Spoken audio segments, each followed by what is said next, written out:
Gonçalo, rega a mesa, ele come constantemente, é incrível. De manhã à noite, nunca passa para apetite, é insaciável. É verdade, ele engole tortas, bolos, pizzas, massas, batatas fritas e toneladas de arroz. Ele não deixa nada no prato, ele é um verdadeiro ogro, sem dúvida. A família dele está preocupada, mas ele não quer saber. Para ele comer é um verdadeiro prazer. Ele só pensa nisso de manhã à noite, e ele não consegue parar, mesmo que seu estômago doa. Engole tortas, bolos, pizzas, massas, batatas fritas e toneladas de arroz. Ele não deixa nada no prato, ele é um verdadeiro ogro, sem dúvida. Um dia ele vai ao médico porque não se sente bem. O médico diz que ele precisa mudar seus hábitos alimentares. Caso contrário, ele terá sérios problemas de saúde. Engole tortas, bolos, pizzas, massas, batatas fritas e toneladas de arroz. Ele não deixa nada no prato, ele é um verdadeiro ogro, sem dúvida. A família dele está preocupada, mas ele não quer saber. Para ele comer é um verdadeiro prazer. Ele só pensa nisso de manhã à noite, e ele não consegue parar, mesmo que seu estômago doa. Ele engole e vai ao médico porque não se sente bem. O médico diz que ele precisa mudar seus hábitos alimentares. Caso contrário, ele terá sérios problemas de saúde.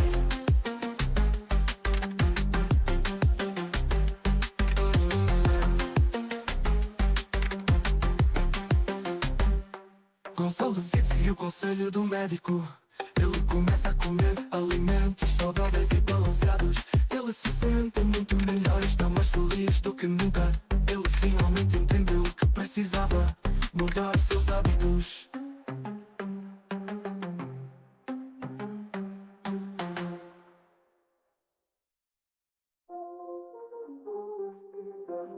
Batatas fritas e toneladas de arroz. Ele não deixa nada no prato, ele é um verdadeiro ogro, sem dúvida. Um dia ele vai ao médico porque não se sente bem. O médico diz que ele precisa mudar seus hábitos alimentares. Caso contrário, ele terá sérios problemas de saúde.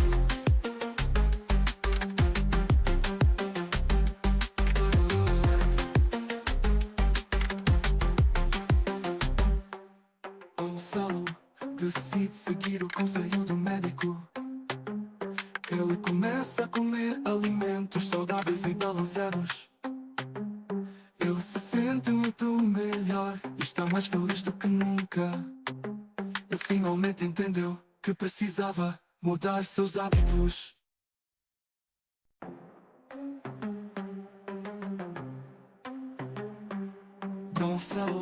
Gonçalo, rega a mesa, ele come constantemente, é incrível. De manhã à noite, nunca passa para apetite, é insaciável. É verdade, ele engole tortas, bolos, pizzas, massas, batatas fritas e toneladas de arroz. Ele não deixa nada no prato, ele é um verdadeiro ogro, sem dúvida. A família dele está preocupada, mas ele não quer saber. Para ele comer é um verdadeiro prazer. Ele só pensa nisso de manhã à noite, e ele não consegue parar, mesmo que seu estômago doa. Engole tortas, bolos, pizzas, massas, batatas fritas e toneladas de arroz. Ele não deixa nada no prato, ele é um verdadeiro ogro, sem dúvida.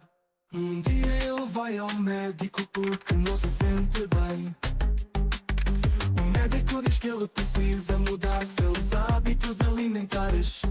Caso contrário, ele terá sérios problemas de saúde. Engole tortas, bolos, pizzas, massas, batatas fritas e toneladas de arroz. Ele não deixa nada no prato, ele é um verdadeiro ogro, sem dúvida. A família dele está preocupada, mas ele não quer saber. Para ele comer é um verdadeiro prazer. Ele só pensa nisso de manhã à noite, e ele não consegue parar, mesmo que seu estômago doa. Ele engole e vai ao médico porque não se sente bem. O médico diz que ele precisa mudar seus hábitos alimentares. Caso contrário, ele terá sérios problemas de saúde.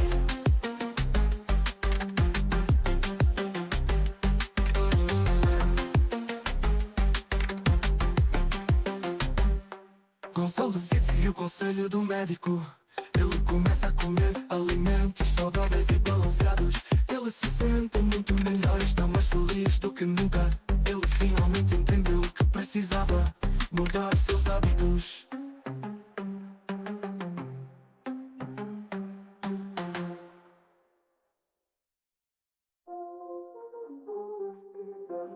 Batatas fritas e toneladas de arroz. Ele não deixa nada no prato, ele é um verdadeiro ovo sem dúvida. Um dia ele vai ao médico porque não se sente bem. O médico diz que ele precisa mudar seus hábitos alimentares. Caso contrário, ele terá sérios problemas de saúde.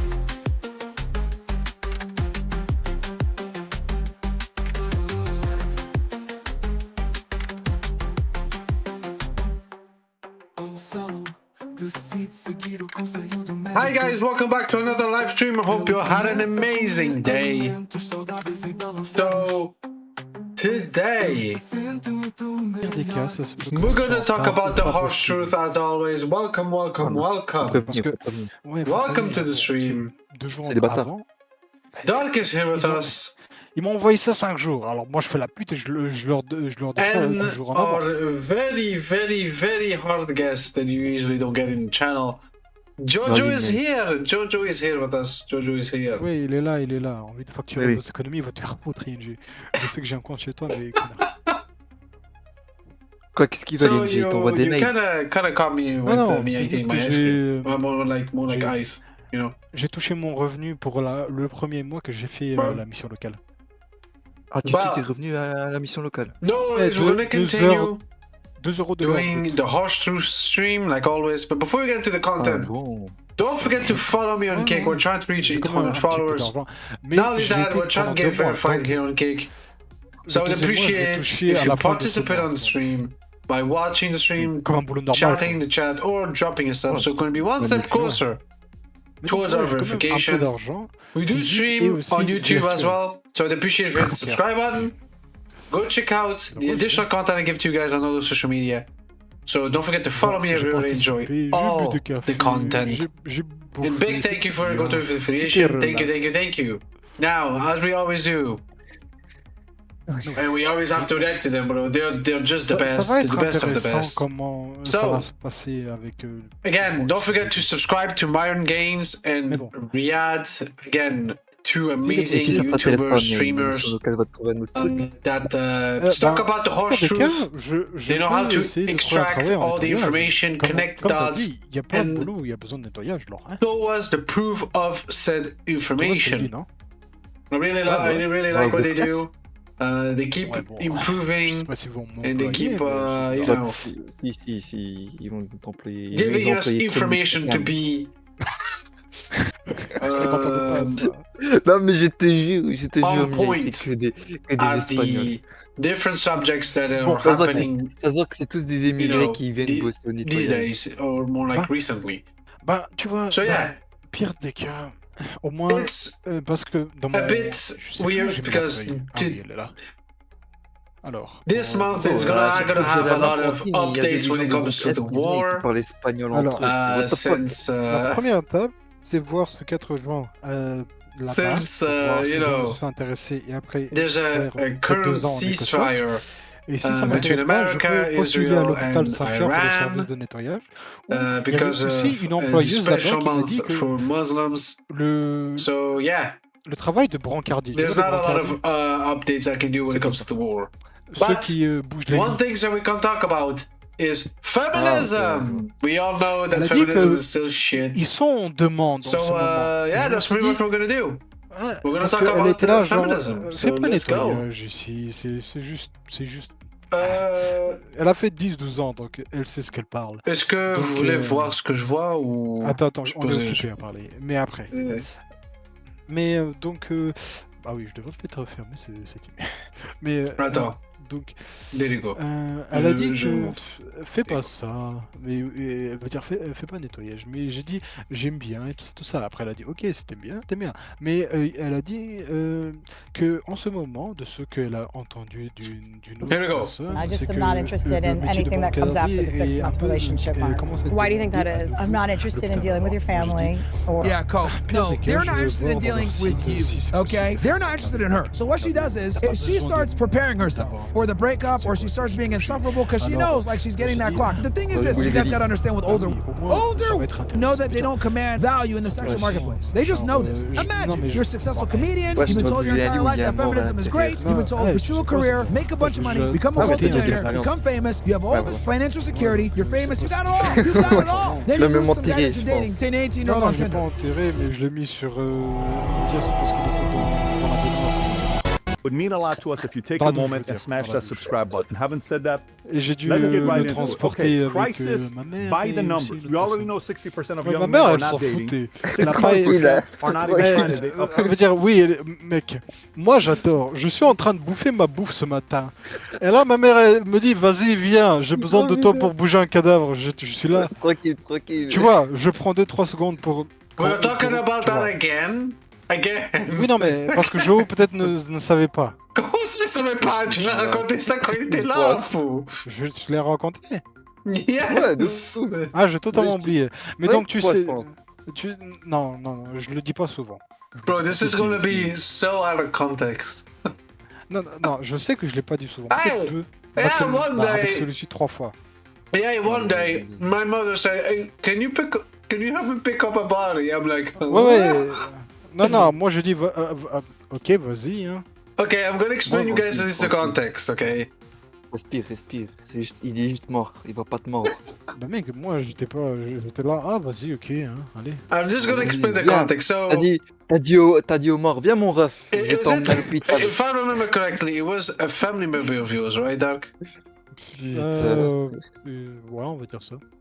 So it's a family member of Dark that passed away home, and to pick Ah, mais up tu peux aussi faire serveur. the person, the body, so they can go to the hospital.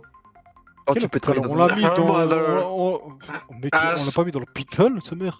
Yeah, I Il est know, mort. but I mean, yeah, I know, but Yeah. Directement dans le trou. yeah, but that's not how it works, bro. You cannot just say, "Oh, he's dead. That's it." You just put it in the fucking hole. That's not how it works, bro. You know that, right? Ouais, non, t'inquiète. Yeah. So Yeah, yeah, I'm yeah. going On l'a through the mis sur process. le sofa, on l'a mis sur le sofa. So- On va bouger, quoi. So yeah, so his Tu vas pas travailler mother dans un hôtel, Miaï. noticed that he passed, the family member, and he asked that for help to pick up the body. So Ouais, parce que, mon oncle, en fait, lui, il avait le bras cassé, donc il ne pouvait pas aider, parce qu'il était le plus proche, il était directement à côté d'eux, et il pouvait pas. Donc, elle m'a juste dit, allez, vas-y, viens, j'ai besoin de toi pour, parce que quelqu'un est mort. Et moi, j'étais là, ok, vas-y, allez. okay, I'm not laughing because of the dead person. It's just the fact that it's just so casual. Hey, do you want to pick up the body? You know what? Why not? You know what I mean? J'étais un peu It's because surpris. it's so fucking casual. And I'm like, how is this casual? Ouais, elle a dit, hey, Dark, viens avec moi, j'ai besoin de toi pour porter un... And you're like, cette yeah, cool, why personne-là, not? je- No problem. Oui, elle m'a juste dit parce que mon oncle peut pas et tout ça, et moi j'ai dit, ah ok, vas-y, allez. J'étais en train de bouffer, mais vas-y. Non, mais tu comprends pourquoi je rigole, bro? Non mais je sais pas, mec, moi, Genre, pour moi, c'est... attends, Joe. Genre, on va comprendre l'histoire. Donc, quelqu'un est mort. Ta mère voit que quelqu'un est mort. Et puis, de nulle part, casuellement, te dit, tu veux m'aider à prendre son corps? Et toi, tu dis, ouais, ok, pas de problème. Comme si c'était rien. Je Tu suis vois, pas je une comprends. personne Tu- qui tu- est très surprise dans la vie, désolé. Non, mais tu comprends pourquoi je rigole? Ouais, non, mais Ouais, moi j'ai juste pris 2-3 C'est- secondes pour bien comprendre ce qu'elle a dit, C'est et juste- moi, et j'étais, ok, vas-y, allez. Ouais, c'est un boulot comme un autre. Bah moi, en même temps, j'étais intéressé de porter un cadavre pour la première fois. like, I'm laughing because... D'expérience. Mais dans ton CV, Miaï. Mec, Ah ouais, mais oui. Mec, le truc, je rigole, c'est que Tu vois, si c'était nous, on aurait un peu paniqué, on aurait dit, what the fuck, il y a eu quoi, tu vois? Lui, non, c'est, Non, ah ouais, pas de problème. Non, mais en plus, je me rappelle parce que j'étais en train de bouffer. Elle me dit, vas-y, viens. Moi, je suis là. Je voulais finir ma bouffe, mais vas-y, allez. Après, je reviens et ma mère, elle est là. Ah, je peux pas. Ah, aujourd'hui, j'ai pas envie de bouffer. Moi, j'étais là. Moi, je vais finir ma bouffe parce que tu m'as interrompu. Elle, c'est parce que à cause de l'odeur. Moi, je j'avais rien senti, sa mère. Mais ouais, Bruh. après avoir bougé le cadavre, moi, je pense que je me suis quand même lavé les mains parce que ma mère m'a dit. Après, sinon, Ouais, je tu saurais dois pas te laver la ça. main, ouais, c'est sûr, c'est sûr. Ouais, mec, moi j'étais là, elle veut pas bouffer, et moi je dis, moi je finis ma bouffe, tu m'as interrompu. Il a force. Mec, Mais tu comprends moi, pourquoi je rigole? je sais pas. It's just a casual Friday. Bah, même il travaille dans une morgue. Ouais, mec, moi je serais parfait. Mais je t'ai dit, Vas-y, fou, va dans une morgue. pourquoi tu travailles pas dans une morgue? Je ne comprends pas pourquoi je fais pas ça. Parce que Non, déjà, tu je sais pense quoi, pas le qu'il y a mieux, beaucoup de morgues ici. le mieux, Miaille, c'est d'aller dans un hôtel. Hein. Pourquoi? Parce que dans un hôtel, tu peux évoluer de ouf. Genre, il y en avait un qui était à l'accueil, tu vois. Et maintenant, Ouais, il mais est qu'est-ce que devenu t'as dit? directeur financier. C'est pas le mec que t'as dit, toi? Ah non, non. Bah, c'est le stage que j'ai fait à l'hôtel, c'est, tu vois, mon maître de stage de directeur Ouais, c'était financier. celui-là. Ouais, c'était. Ouais, et ben lui, au début, il avait commencé comme serveur ou un truc comme ça à l'hôtel. Un jour Et d'accueil, ouais. il a monté des échelons jusqu'à devenir directeur financier. Cool, cool, cool. Genre, si tu vas à l'hôtel, il y a moyen d'évoluer, quoi. Et d'avoir un meilleur Ouais. poste, un meilleur salaire, Pas que l'hôtel, moi j'aurais dit, non, de plus de responsabilités. j'aurais dit n'importe travail, hein. Tu peux évoluer à Ouais. des positions que normalement t'es pas forcément fort, Ouais, mais comme tu mais allez, montres, tu, tu, tu, que t'es un tu... bon travailleur et que tu fais les choses bien, ils te donnent Ah oui, t'étais le pas là choix dans et un... l'opportunité. Vu Ah, que mais j'étais c'est pas là dur, hein, pour la faut, première conversation, alors moi j'avais expliqué à Joe que je vais aller à une séance d'information ce 4 juin Mhm. pour une société de construction de construction. néerlandophone. Ouais, mais construction, Fixe. quoi? Qu'est-ce que tu veux dire en Construction, construction? bah, eux ils se spécialisent dans la rénovation d'écoles néerlandophones, Mhm. mais je peux faire, tu vois, travail et apprentissage pendant 2 ans. Donc probablement avec un... Ah putain. Ah, c'était quoi le... J'ai totalement oublié. Avec un contrat EcoSoc. Ok. Mhm. Et donc, avec pendant 2 ans, ils vont m'apprendre et je vais travailler en même temps. Et après Mhm. 2 ans, ils vont m'aider à trouver un emploi dans la construction. Ouais, mais the thing is, you say construction, but en construction, there's the Construction paint, classique. there's... You mean just construire des murs, du parterre. Bon, le parterre, si tu as besoin de faire du parterre. Le plafond, De ce que je littéralement, vois, is that what it is? Or like, la maison est déjà faite, je but vois ici les... for example, in construction, there's many things in construction. You can use construction, but of the interior, for Peut-être example, ouvrier of a home. polyvalent, probablement. Probablement Like ouvrier you polyvalent. can do construction and like you do the floor, or you only do the walls, or you do bathrooms. You know what I mean? Like there's. Bah, vois-tu, je I'm pense trying que to see to understand where you're going. ils disent With les construction. participants à notre programme d'expérience professionnelle sont formés pour un emploi dans le secteur classique de la construction et So travaillent it's au in maximum 2 ans. then it's in Donc, general. oui, A bit of, it's a bit of everything. Okay. donc polyvalent, ouvrier. Okay. Ouais, donc et au moins connaître, Hmm. veut dire a jack of all trades. Be good Mhm. at everything but not the best. Mhm, So it's good. mhm. I I'd mean, I rather guess. be good at everything and not than be good at only one thing.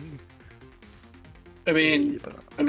I mean, yes, it's true, but you thrive more by mastering one thing.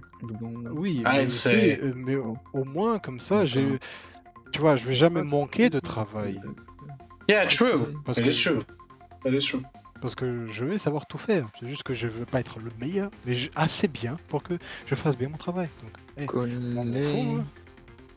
Okay, nice. That's Être le good. meilleur, ben ouais. Après, je vais aller là-bas, je vais voir si je suis intéressé. Si je suis pas intéressé, Bon. je vais aller dans l'emploi du nettoyage. Parce I que mean, moi, the other j'ai- thing. Okay, c'est bon, I'm gonna say that you're probably not gonna like it because it's an environment Vas-y. Faut pas faire.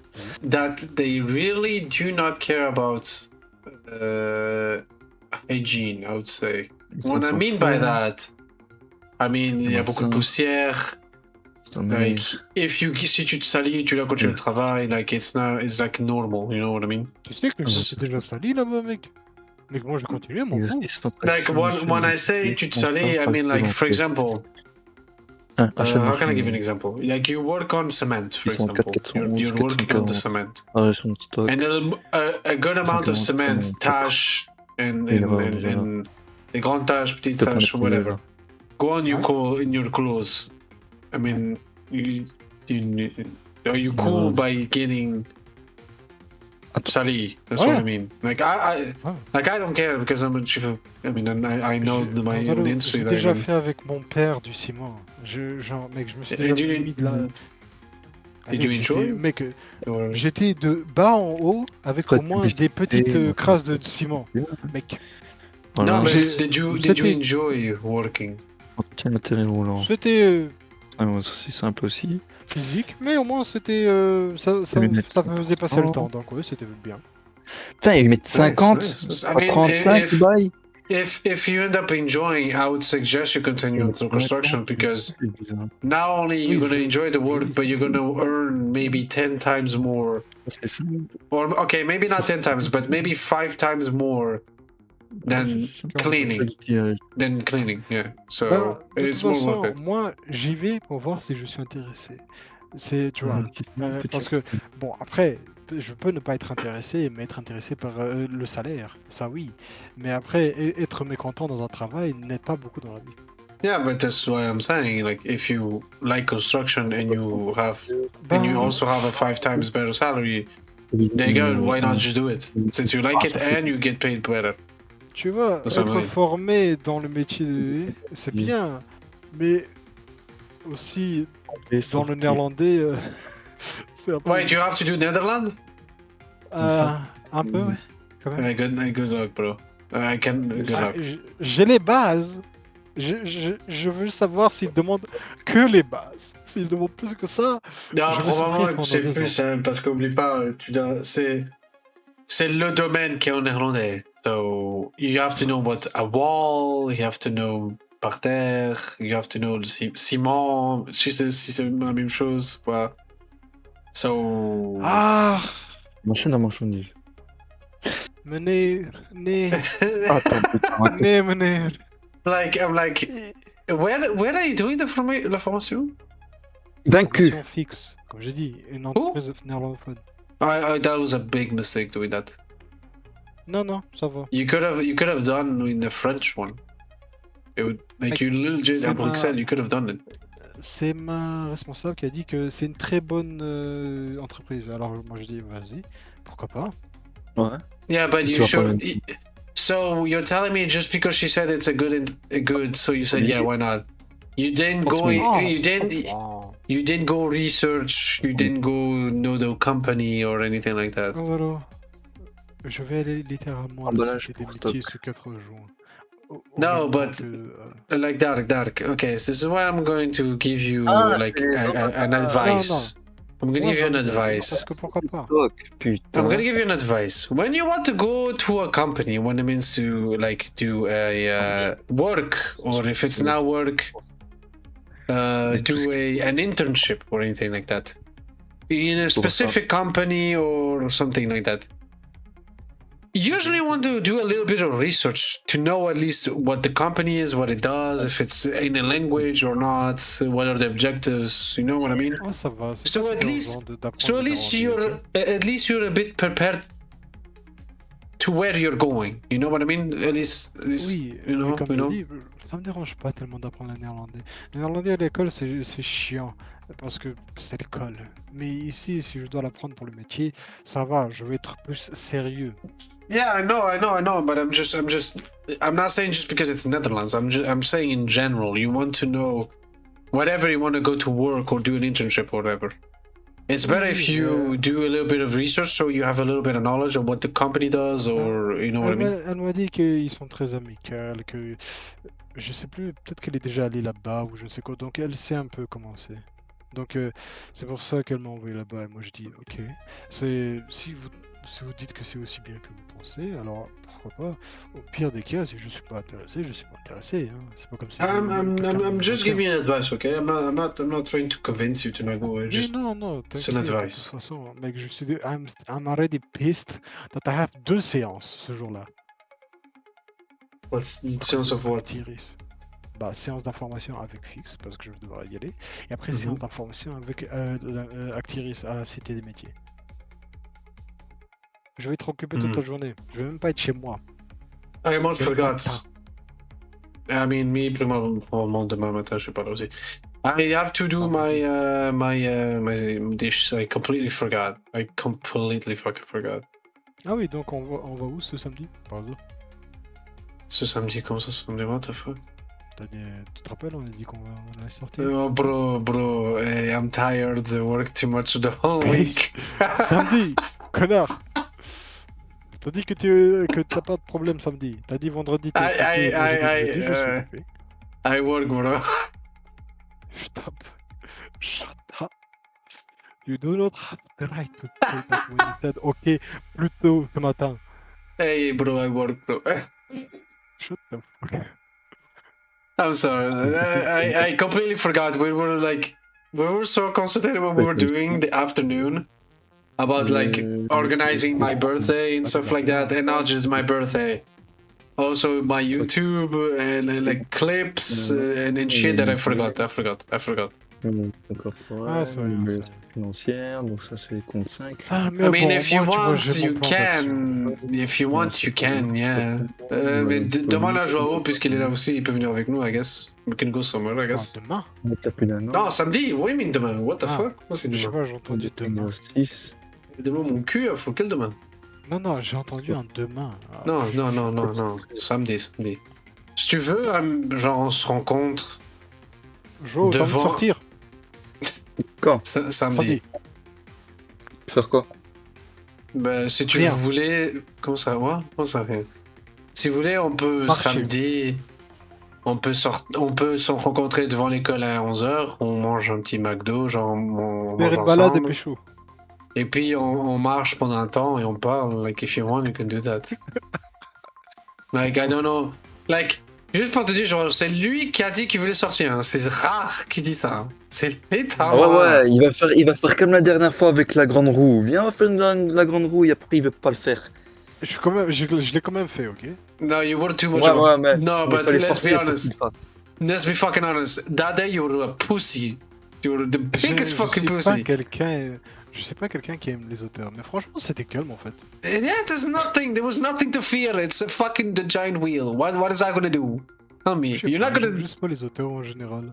Like, Je veux dire, ça a l'air très tentant de sauter dans le vide. I would understand, for example, we were at Walibi and Montagne Russe. Like, I understand. Non, You, je meurs. like, I would understand at least that, but c'est la roue, that does nothing. And literally, it's nothing. You go up and Je down. pense que c'était juste le prix que je voulais pas payer.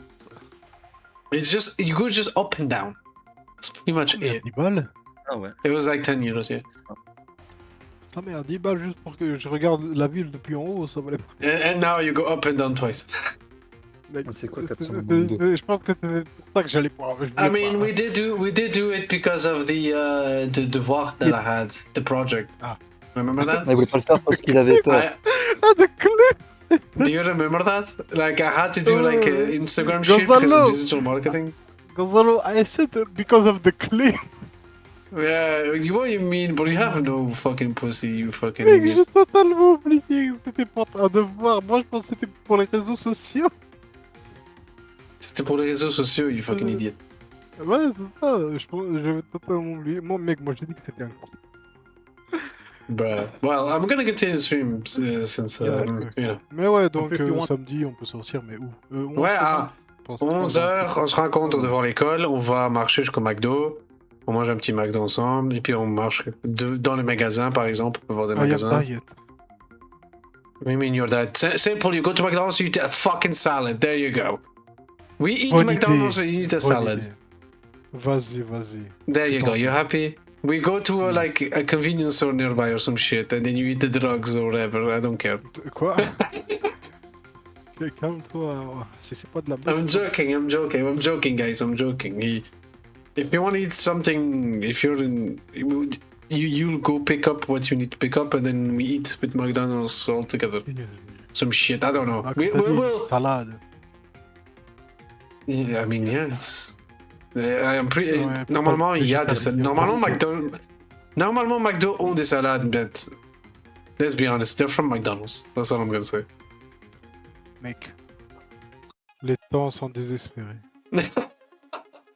Je dois maigrir, fils de pute. Je me suis mis sérieusement. How many kills do you have? 100. Wait, huh? How? Et t'as Je le fais pas. Non, How do you je le fais pas. What?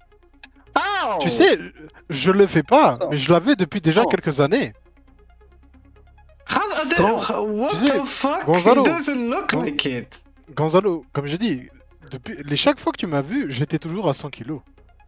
Non, pas possible. C'est pas Non. possible. Non, c'est je pas suis sérieux. possible. Non, Je pas suis sérieux. How? Non, t'inquiète. Mon corps fait que j'ai l'air plus maigre, mais je te l'assure. Inch'Allah sur Dieu. I'm like, j'ai 100 kilos. bro, lui, c'est l'opposé de moi. Il a 100, mais on dirait qu'il a 60. Moi, c'est presque la même chose. Fou. Moi, j'ai genre 67 kilos, mais on dirait que j'ai 55. Ah bah Like, mec, what je the peux te fuck? dire, j'ai 100 kilos, hein, je rigole pas. But you have Ouais. 100, bro. Ouais, And you Il y a- never il y a un thought, bro, problème. I'm sorry, I have to ask the question. And for all this long time that you had 100 kilos, you never thought yourselves, damn, this is not healthy. I actually need to work. Si, bien sûr. And you never decide to work out. Si, bah, j'ai commencé maintenant. Oh, bro, you're a bit late, mate. You're a bit late. Bah oui, je suis quelqu'un qui est très lazy, mais quand je m'y mets, je ne m'arrête Ah, pas, bro, donc entre guillemets. That's your problem. You do not fuck the lazy, bro. You need to put in your head. I have to do this. You do this. Oui, et c'est pour ça que maintenant je me suis mis et je m'arrête pas. C'est déjà, je pense, le 3e jour où, veut dire, je le fais un jour, I work out, un jour je le fais pas, comme ça au moins je me repose. Yeah, good. That's Un good. jour oui, un But jour non. But I'm telling you already, I always say this all the time, but you need, before even working out, you need to know what type of body you have. What I mean by that is, if you have a body that is able to burn calories very quickly or Non, gain calories very quickly. non. That's what you need to know, because you are just doing, you're doing exercise just to do exercise. Which is not good. It's not good. I would say it's not good. Because first you need to understand what type of body you have. For example, I rarely work out because I have a body that burns so many fucking calories, bro. It's so difficult for me to gain weight. Non, Like I got facilement. weight these recent years, I got weight, and it's not even like weight from eating. It's literally muscle mass. It's not even C'est quand même fucking weight from incroyable que vous eating. pensiez que j'étais plus mec que ça. Yeah, you look like you don't have 100. You have like maybe 75 or 80. Ah oui, non, t'inquiète. Non, pas du tout. Like what the fuck? Je- 100 is not I'm good. rocking, hey bro, I'm rocking the hundreds for a few years already. You're in the triple digits, bro. Yeah bro, hey. Et franchement, je sais pas comment personne ne remarque. Je veux dire, probablement à cause de You ma don't carrure, look like comment je suis. 100. What do you mean no one remarked? I am built like a fucking tank. I mean, not really. More like a plus. No, I'm not gonna say it. Non, mais tu vois, épaules That's larges, corps assez, tu vois, grand. No, but Donc, I would give you like the advice I'm gonna give you if you actually are serious or working Ah out. oui, bien sûr. Work out, like do the normal things that you do all the time.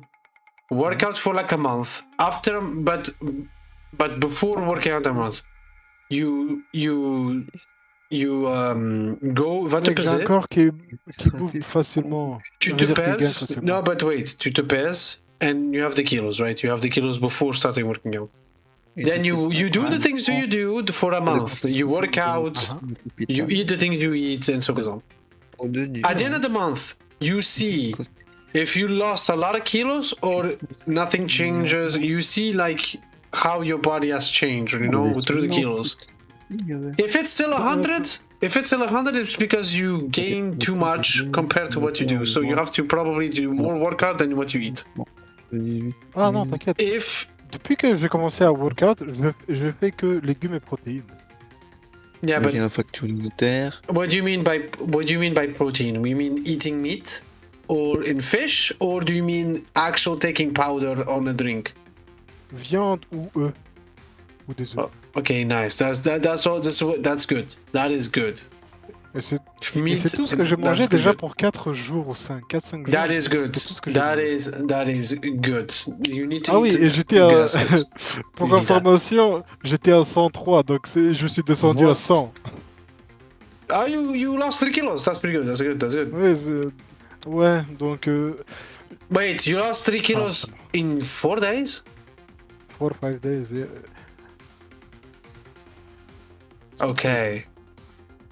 So if you... Genre, même- Okay, Quand je okay. bouffe très peu comme ça, parce que mec, moi... Well, that's, aujourd'hui, j'ai How much do you eat? Like, do you have like a... bouffé 4 œufs ce matin, et Ok. genre 8 mini tomates, Okay. c'est tout.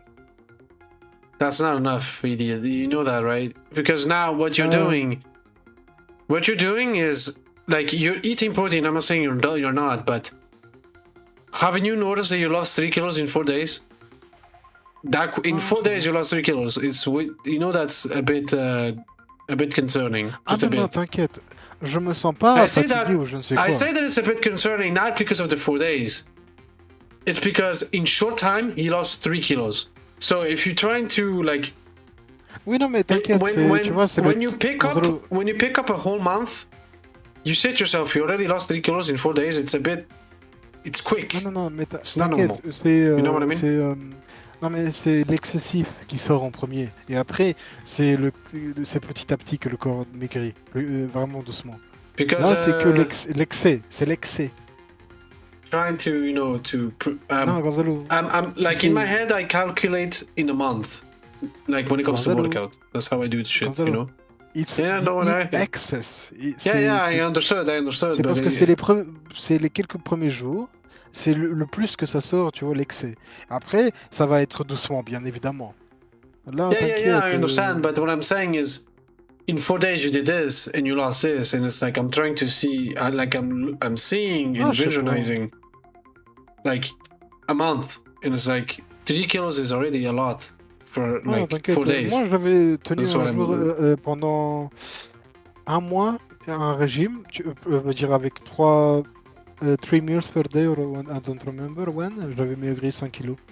Juste parce que j'avais laissé Well, ma mère, the only thing I'm gonna me tell dicter la you, it's if you want me to really give you an advice when it comes to eating, I would say eat once a day, not even 3 times a day. C'est ce que j'ai fait. Non, j'ai dit que j'avais fait une fois où j'ai bouffé 3 fois par jour, mais que j'avais laissé ma mère, tu vois, préparer mes plats. Et j'avais maigri pendant sur un mois 5 kilos, juste avec ça. Yeah, but that's Et là, depuis que j'ai just commencé.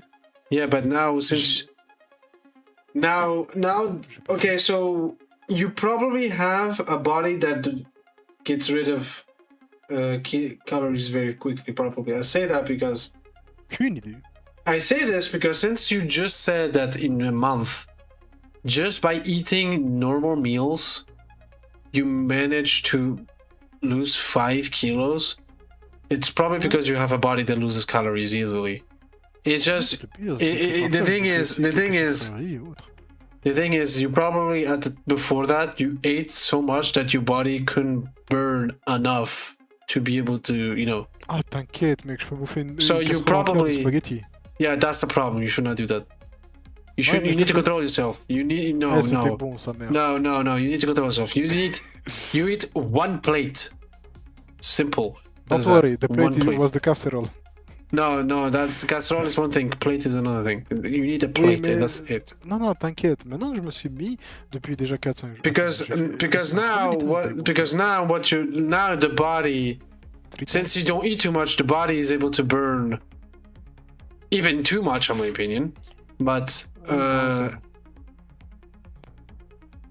I would say that even maybe your body got used to you eating a lot. That's where I'm going to the conclusion of. But you know, I need like you need to see after a month. You just need to see after a month to see the results. Je pense que j'ai commencé jeudi. When I say results, just to specify, when I say results, I'm not talking about getting muscle. You get muscle not in a month. You get after like 3 months. You actually see a little bit of evolution, but it takes time. It takes a long time. But you start losing some calories, at least in the first month. So that's what I mean about like progress. The little progress, I would say. Mais je pense que j'ai commencé jeudi à juste bouffer une fois par jour avec viande et légumes. Après vendredi, je vais workout. Samedi, repos. One meal. Dimanche, workout. Aujourd'hui, repos. Demain, workout. Et j'ai fait que bouffer des légumes. No, that might be too much, I would say. Because what you're saying is, so you have 7 days a week. So you work out. If I had to calculate. Soit 4 fois par semaine ou 3 fois. 1 week you work out 3 times. Another week you work out 4 times. That's pretty much what you do. C'est okay. It's better. No, it's better if you're more consistent. If you work out every week 3 times or 4 times, it's a lot more consistent. It's better.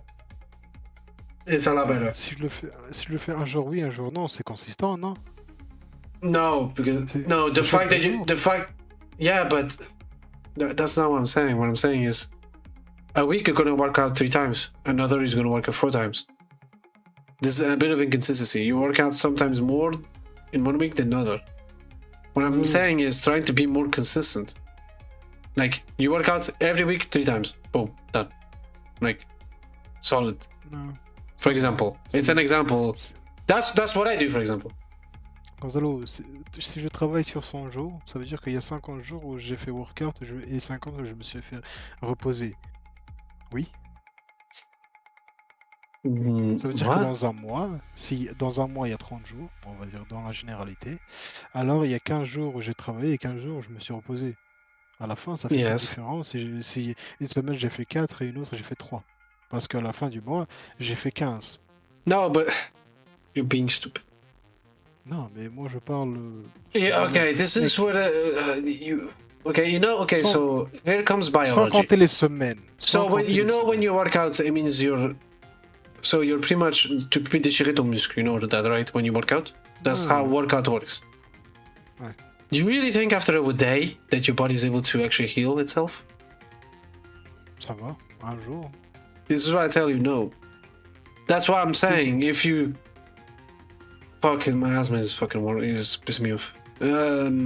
That's why I keep saying if you're more consistent, like you actually just work out 3 times a week. And for example, you work out. Lundi, mercredi, vendredi. For example, you do lundi, mercredi, vendredi, and then samedi, dimanche, tu te reposes. It gives you a longer time to reposer ton corps, so it can regenerate. You know what I mean? I guess, but that's what I'm saying. If you do 1 day yes, 1 day no, I mean, it's not that it's bad. It doesn't look like your body has enough time to recover after a week, after a day. I say that because I used to be at the time I didn't know how to work out properly. I was an idiot. I worked out for I was doing every day, bro. No, make more. I got to the point where I was at 55 kilos again. Like it was bad. But after 3 months or some shit like that. But at June, the month of my birthday, I decided to do a little tweaking and change how I wanted to do things. And I decided to work out 3 times a week and use my weekend to recover. And I noticed that in a month, I went to 55 to 65. I got 10 kilos. But not of fat, of muscle mass. I noticed my body was a lot more defined, a lot more muscular, and not fat. So that's why I'm giving you like consistency. It's better than just non-stop high level. Like Oui, consistency non, mais is the je sais pas, best. T'inquiète, mec, moi avant de commencer ça, j'avais déjà regardé comment ça marchait. Et un jour oui, un jour non, je pensais que c'était bien, mais bon. No, après, no, peut-être I don't deux think. jours pour... Je peux finir? I don't think it's. Ok. You know what? You know what? Test it for a month. I would say test it for a month. You like Oui, non, one day yes, one day no. If Non, you see, t'inquiète, if je you vais notice, faire comme t'as dit. Hein. if you notice that you're losing too many kilos in a month, it's better to go 3 times a week. It's better to go 3 times a week. Oui, non, mais j'ai envie déjà de burn through the calories. Yeah, I understand. I understand. I'm like, and it's not like that. I'm not saying that I don't understand, but the thing is, losing too many kilos in a month, usually it's not a good sign. At least for me, it wasn't. I'm trying to give you my experience. Like, No, not give you my experience, more like I'm trying to explain you my experience. I worked out every day in a month too, and it was not good. I was losing too much and not doing anything, getting nothing. Yeah, but that's why I'm trying to give you an advice, you know. So you go to do good. Ouais, t'inquiète, je vais faire lundi, mardi, vendredi et je vais faire genre un repos total pour samedi, dimanche alors quoi. Something like that. Samedi, If fallait you... pas sortir. Ouais, samedi, tu vas sortir. Oui, mais je veux dire, je veux pas workout, c'est ça que je veux dire, ça a l'air. Ah. Bon, Mais bon, on là, est en train de parler de ça. Ça fait 45 minutes que je sais même pas encore commencé le truc qu'il faut. Compared to Et- just et- 34% for et women. samedi, So c'est pour women faire are like, quoi? no, I want a date. Marché. Je sais pas. Gonzalo a un bon plan. Ouais, on se ouais, voit c'est devant l'école à 11h, on va manger un McDo, et puis on va voir des magasins, puis on part. Les gars, boum, done. Attends. Samedi... Et juste exprès, on va faire la 11 roue heures. si à la roue. 11h. Ouais, 11h. On a 1 heure pour arriver au McDo pour manger à midi. Like, I want to go out there and it's meet good. them. Young men are like, no. Je vais prendre une Juste bonne les loups. salade là. Ah, Samedi. If I were you, honestly, if I were you, I would eat a McChicken. Chicken has a lot of protein. C'est ce samedi, hein. En fait, non, c'est pas. Chicken has protein, like, it's very good. Ouais, c'est mieux que. Je te dis, la salade là-bas, bro, they make everything, it's McDonald's, bro. You think a salad is good? Like, let's be honest. Don't worry, bro. I'd rather eat the McChicken. At least McChicken has protein, at least, you know? It's still not good because it's McDonald's, but, you know, there's protein there, I guess. Y a pas des chicken sticks? Non, not chicken sticks, the fish sticks. No, there's the fish hamburger, but that's dog shit. Voilà. There's Et like samedi, nuggets, but there's no fish sticks from knowledge. No, there isn't. Well, I guess nuggets is fine, it's still meat, but at least It's protein. It's protein again. It's chicken. So that's what I'm saying to you. If you eat a McChicken, without the bread and all the other shit. if you eat a McChicken, if you eat a McChicken, it's just bread, salad, and chicken. Like Ouais, mais there's no problem. There's a lot of protein there. oui, non, mais moi j'ai pas bouffé de pain depuis 4 jours ou 5 et franchement, 5, j'ai pas envie de commencer. Well, simple. Then you eat. I mean, you know what? When we'll be there, maybe there's like something chicken that you can eat or some shit. We'll see. We'll see. On va voir. But let me continue the stream because I haven't even started after 45 minutes. Tu vois, je suis sérieux, donc j'ai vraiment envie de pas de faire de la merde. Parce que je sais que une fois que je fais de la merde, je vais avoir du mal à me remettre. Honestly, you shouldn't even eat. Since you started, you shouldn't even go to the McDonald's if I were you. Because I didn't go. When I started doing the workout stuff, I home. I didn't go to McDonald's or eating anything fast food like for like half a year. After half a year, I was like in shape, got muscle mass. I look good. I was like, now we can maybe eat once a week or like once a month. McDonald's some shit. I don't know. I'm not sure. Tu me connais très bien que je vais presque jamais, à part si c'est toi qui me, tu vois, qu'on va avec toi. À part ça, je vais jamais à un fast-food. That's true. That's true. That is true. Okay, let me start the stream since I started the stream. More like start the video. No, I'm leaving the marketplace. I don't want to do Well, let's be real about this. The reason for that is because, okay, and they're never going to admit this, but let's be very precise about this. This is going to be controversial. Yes, ce samedi. 11h. Yes. À l'école, devant l'école. Devant l'école. Quelle école? Bro, La comment, base, c'est laquelle? Il y en a Ma beaucoup à compagne, Saint-Louis. on va aller devant ma compagne. Là où t'as ton prof préféré, Joao. Ouais, Ah, t'as ton ancien éducateur préféré, monsieur Boîte aux lettres. Hmm, ouais. Ok. Boîte aux lettres. Ok. Bertolo. Ok. Have you forgotten? Ah, je jamais connu. Bro, comment ça t'as jamais connu? Je l'ai jamais eu, je veux dire. Ah, le blond, là. Oui, mais c'est le blond, fou. Oui, mais tu l'as jamais eu. Oui. Il Ah, était, j'ai bro, tout c'était entendu. ton éducateur de première année secondaire et deuxième secondaire. What's wrong with you? Oui, mais. Première année. Ah, je Yes. oublié. Attends. Non, moi c'était. On l'appelait ça monsieur allait. Boîte aux lettres Oh. où il y avait aussi un arrêt de tram avec, je sais pas pourquoi, ça rimait beaucoup avec son nom, donc on l'appelait aussi ça.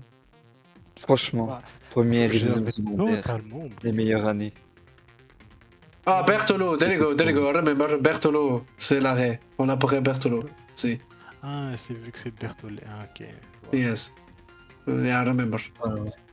Franchement, Plus funny, plus première, funny. deuxième, c'était les meilleures années, hein, celles que Yeah. j'ai préférées. Honestly, I would say, j'aurais dit ma deuxième et ma 2S. La première, c'était de la merde à faux. On avait trop des cons que ça détruisait. On avait trop de Moi, cons. j'ai C'est ça le problème, on avait adoré trop toute de ma cons. scolarité parce que une année j'étais chill, une année j'étais sérieux. Bro, Ouais, mais toi, c'est spécial à fou. Si tu voulais Euh. réussir l'école, tu pouvais, mais toi, tu voulais pas, fou.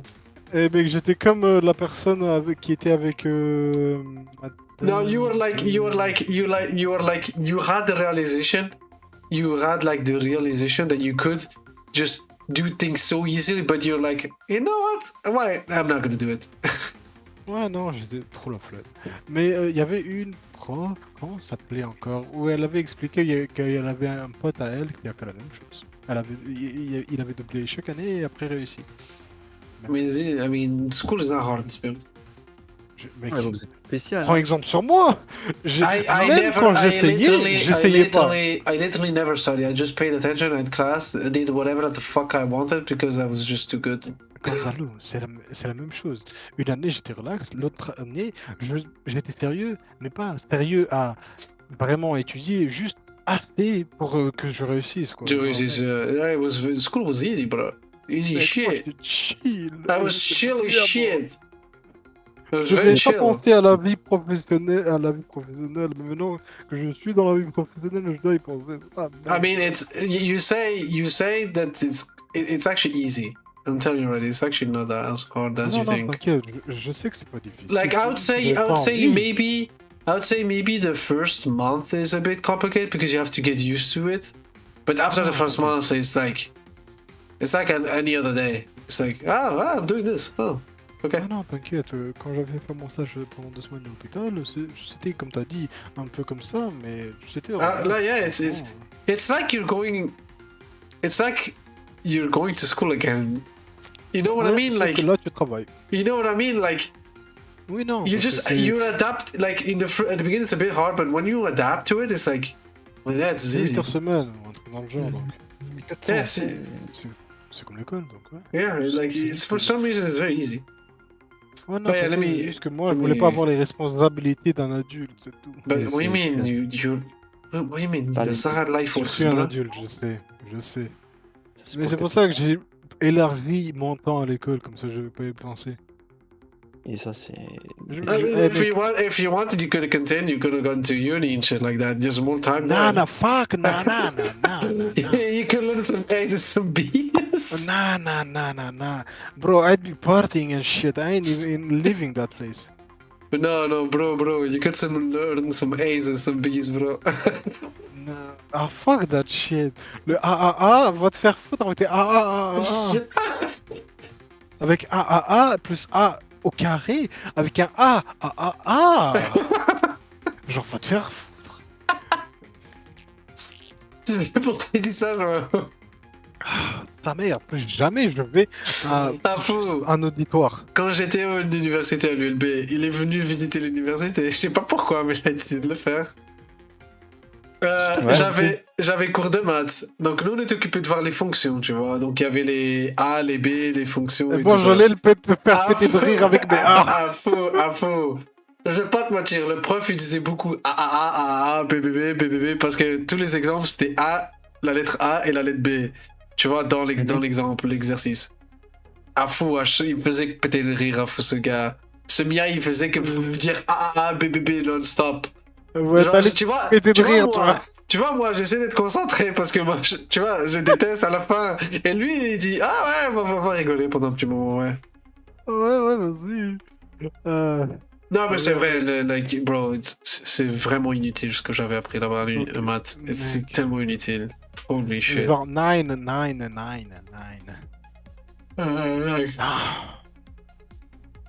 C'est le truc le plus inutile que j'ai appris maintenant. Le seul truc que j'ai appris, c'est que c'est une perte de temps et c'est une perte d'argent à l'UNIF. De mon opinion. Maintenant, chacun est différent. Hein. Il y a des gens qui veulent le faire. Il y a des gens qui le font pour le diplôme. Ou c'est que c'est bien, je dis pas que c'est pas bien. Mais moi, je suis une personne que, like I see the 5 years of uni. You need to do 3 years of bachelier. You cannot work after the 3 years. You're forced to do 2 years. So each year you pay. In the first year you pay 850 bucks. 850 euros. Non. Each year you have to pay, but let's assume that it's also 850 each year. Bro, and at the end of those 5 years, your salary goes from 1,200 to 1,500. It's literally you're pretty much saying that 5 years of your life that you wasted on uni, it's worth 300 euros of increase on your salary. It's a waste of fucking time. Like you do the calculations and you do like you foresee the future with the predictions, and it's like, huh? 300 years of increase after 5 years? Mec, même un boulot physique, ça gagne plus que ça. Bro, I'll rather like finish school, have a normal diploma, go work in a company, have a normal and minimum salary of 1,200, but gain 5 years of experience in said company and go up on the scale on the company, and you get pretty much a better salary and the respect on this said company than wasting 5 years on your fucking university. Spending money and increasing only 300 on your salary. It's just a waste of time. Tu sais, c'est pour ça que moi je voulais pas aller plus loin, mec, parce que I just went to uni because I did not know what to do. Like after I finished school, I was like, damn, I finished school. What the fuck? Moi, je savais. Moi, je suis déjà allé à Actiris. No. I didn't know. I was like, I finished school. I wasn't really sure if I still wanted to work or continue studies. I was like, since I didn't know what I wanted to do, like precisely, I was like, if I continue studies, at least I have something, you know, and I have to worry about other responsibilities. I would focus on studies, and then after a little bit, as soon as I found my path, I was like, okay, I know what to do, you know. So yeah. That's what I decided to do. But yeah, let's continue this stream. The main signifying status symbol for is a higher status man that is in a relationship with them. Feminists are going to get mad at me for saying that. Liberals are going to get mad at me for saying that. But let's be very blunt here. A woman's predominant value is not based upon her intelligence, her education, okay, her background, none of that shit matters. The main thing that she is going to be evaluated on is, whose last name have you taken? Who are you married to? When you meet, they ask, are you in a relationship? Are you married? True. That's legit the only thing that people ask. When it comes to women, are you married? Or do you have a man? But when women ask for man, are they famous? Or do they have a certain amount of income? And so goes on what their work. So that's always how we do things here. That's always, since the beginning of time. Women, when they ask for men, when they go on a date, is what type of work they have, what value, from a male perspective, can bring to the relationship. And when it comes to a man, asking for a woman is more like, are they beautiful? Are they worthy of marrying? Are they worthy of being in a relationship? It's always this. It's always been this. When it comes to always. Yes. What? Tu vois, tu m'as dit, ah oui, vu que c'est le début du mois, je vais me peser demain pour voir. Et après un mois, je vais voir la différence. It's good. It gives you a bit the realization after like a month how much improvement you did. Oh, it's good. That's what I did, and it helped me.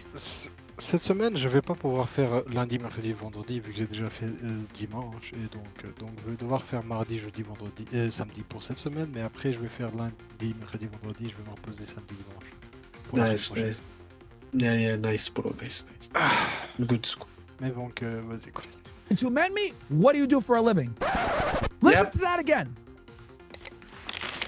Ah, Red Bull, te donne des ailes.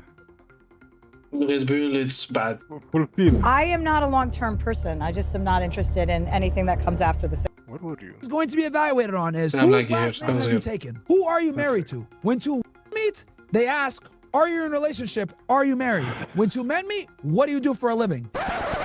Yep, that's 100% how things are. 100%. It's When always men been meet? like this. When women meet after like being on a date with a guy, they always ask, what does the guy do for work or what type of status he has. But when two guys meet after a date with a woman, they ask, are they worthy of marrying? Are they worthy of being in your relationship with them? It's always been this. It's always been like this. We value beauty, fertility, and potential of future partner. Women, on the other hand, is differently. It's more like, are they worthy of me to the point of, do they deserve me because they need to be like in a certain status? You know what I mean? Like, they're gonna deserve me when they're gonna become the best man. That's what I mean, more like it. Or the other thing is money. Like, I mean, let's be honest, women say they don't care about money, but they do. They should lie about it because it's not socially acceptable to think about money all the time. But they only care about resources, which is money and so goes on, and protection by males. That's always been like this. Listen to that again. When two men meet, they shake hands. What do you do for a profession? When two meet, they hug and say, do you have a boyfriend? Are you married? That's Yes. very That's always even when they are not on a date, it's still the same thing. Yep, literally. Even when they're not on a date, it's the same thing. important because, to be honest, no one gives a about a that has a career that's unmarried. No. True. That is true. That is true. That is very true. That's very true. Let's be honest. Bro. And in the world, it's like that. We never, like, when we ask about footballers, for example, nobody knows women footballers, bro. Even I don't know, and I like football. I don't know that.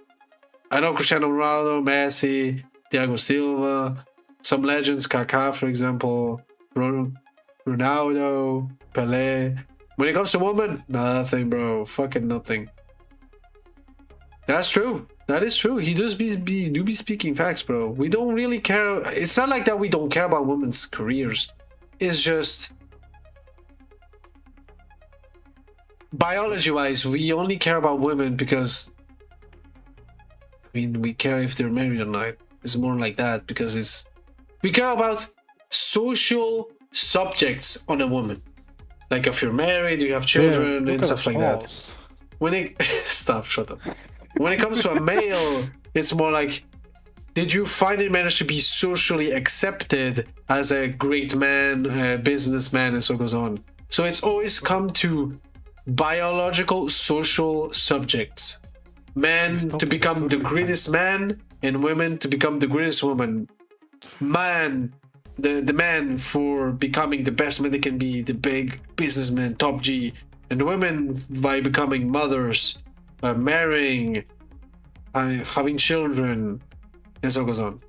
Nobody really Looks like cares, he's okay? more But they sweet do every day. care if she's He married, doesn't, and I they're can more take for a interested in who fact. she's No, married to. with the face. That's married you to a pause. higher status man Yes, I is know, I considered know. a bigger winner than a that is unmarried but has status herself. I'm gonna say that again. Oui, Cancelo, quand est-ce qu'on va jouer Green Hell?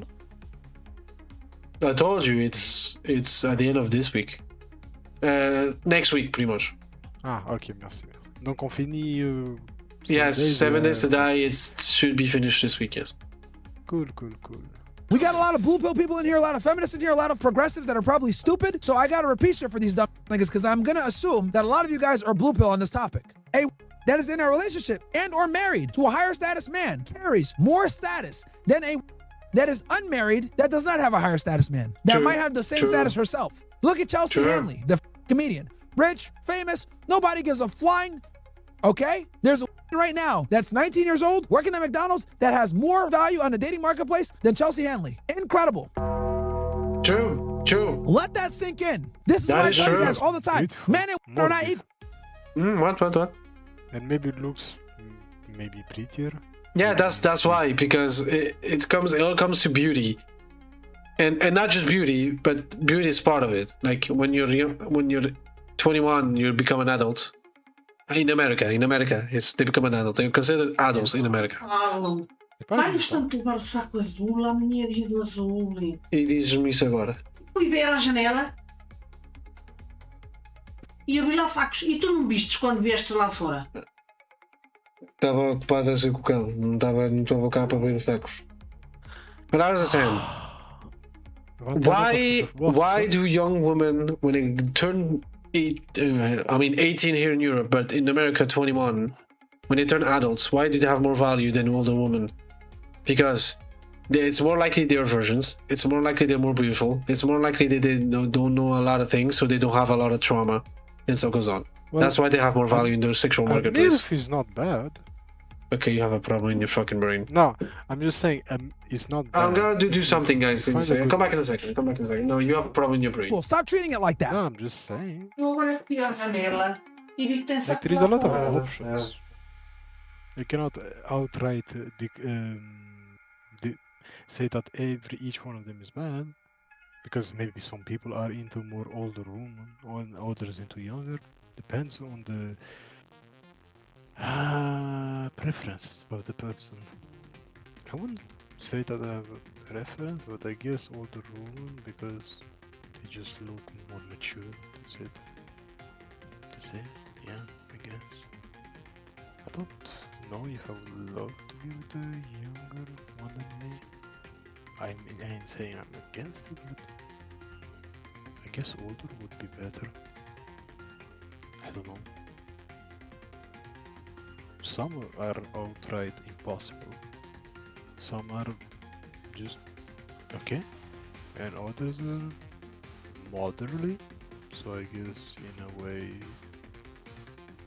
yeah, sounds better for me, in my opinion. I ain't saying younger is bad, just that maybe preference-wise for everyone. Yeah. I think older is better just because of the maturity. Younger is better maybe because of the purity, yes. Older for experience and maturity, younger for purity and first time, I guess, yeah. Yeah, go back. It was 2 seconds. I was giving a little speech about preference. How to put but yeah. how to put trash out. Yes.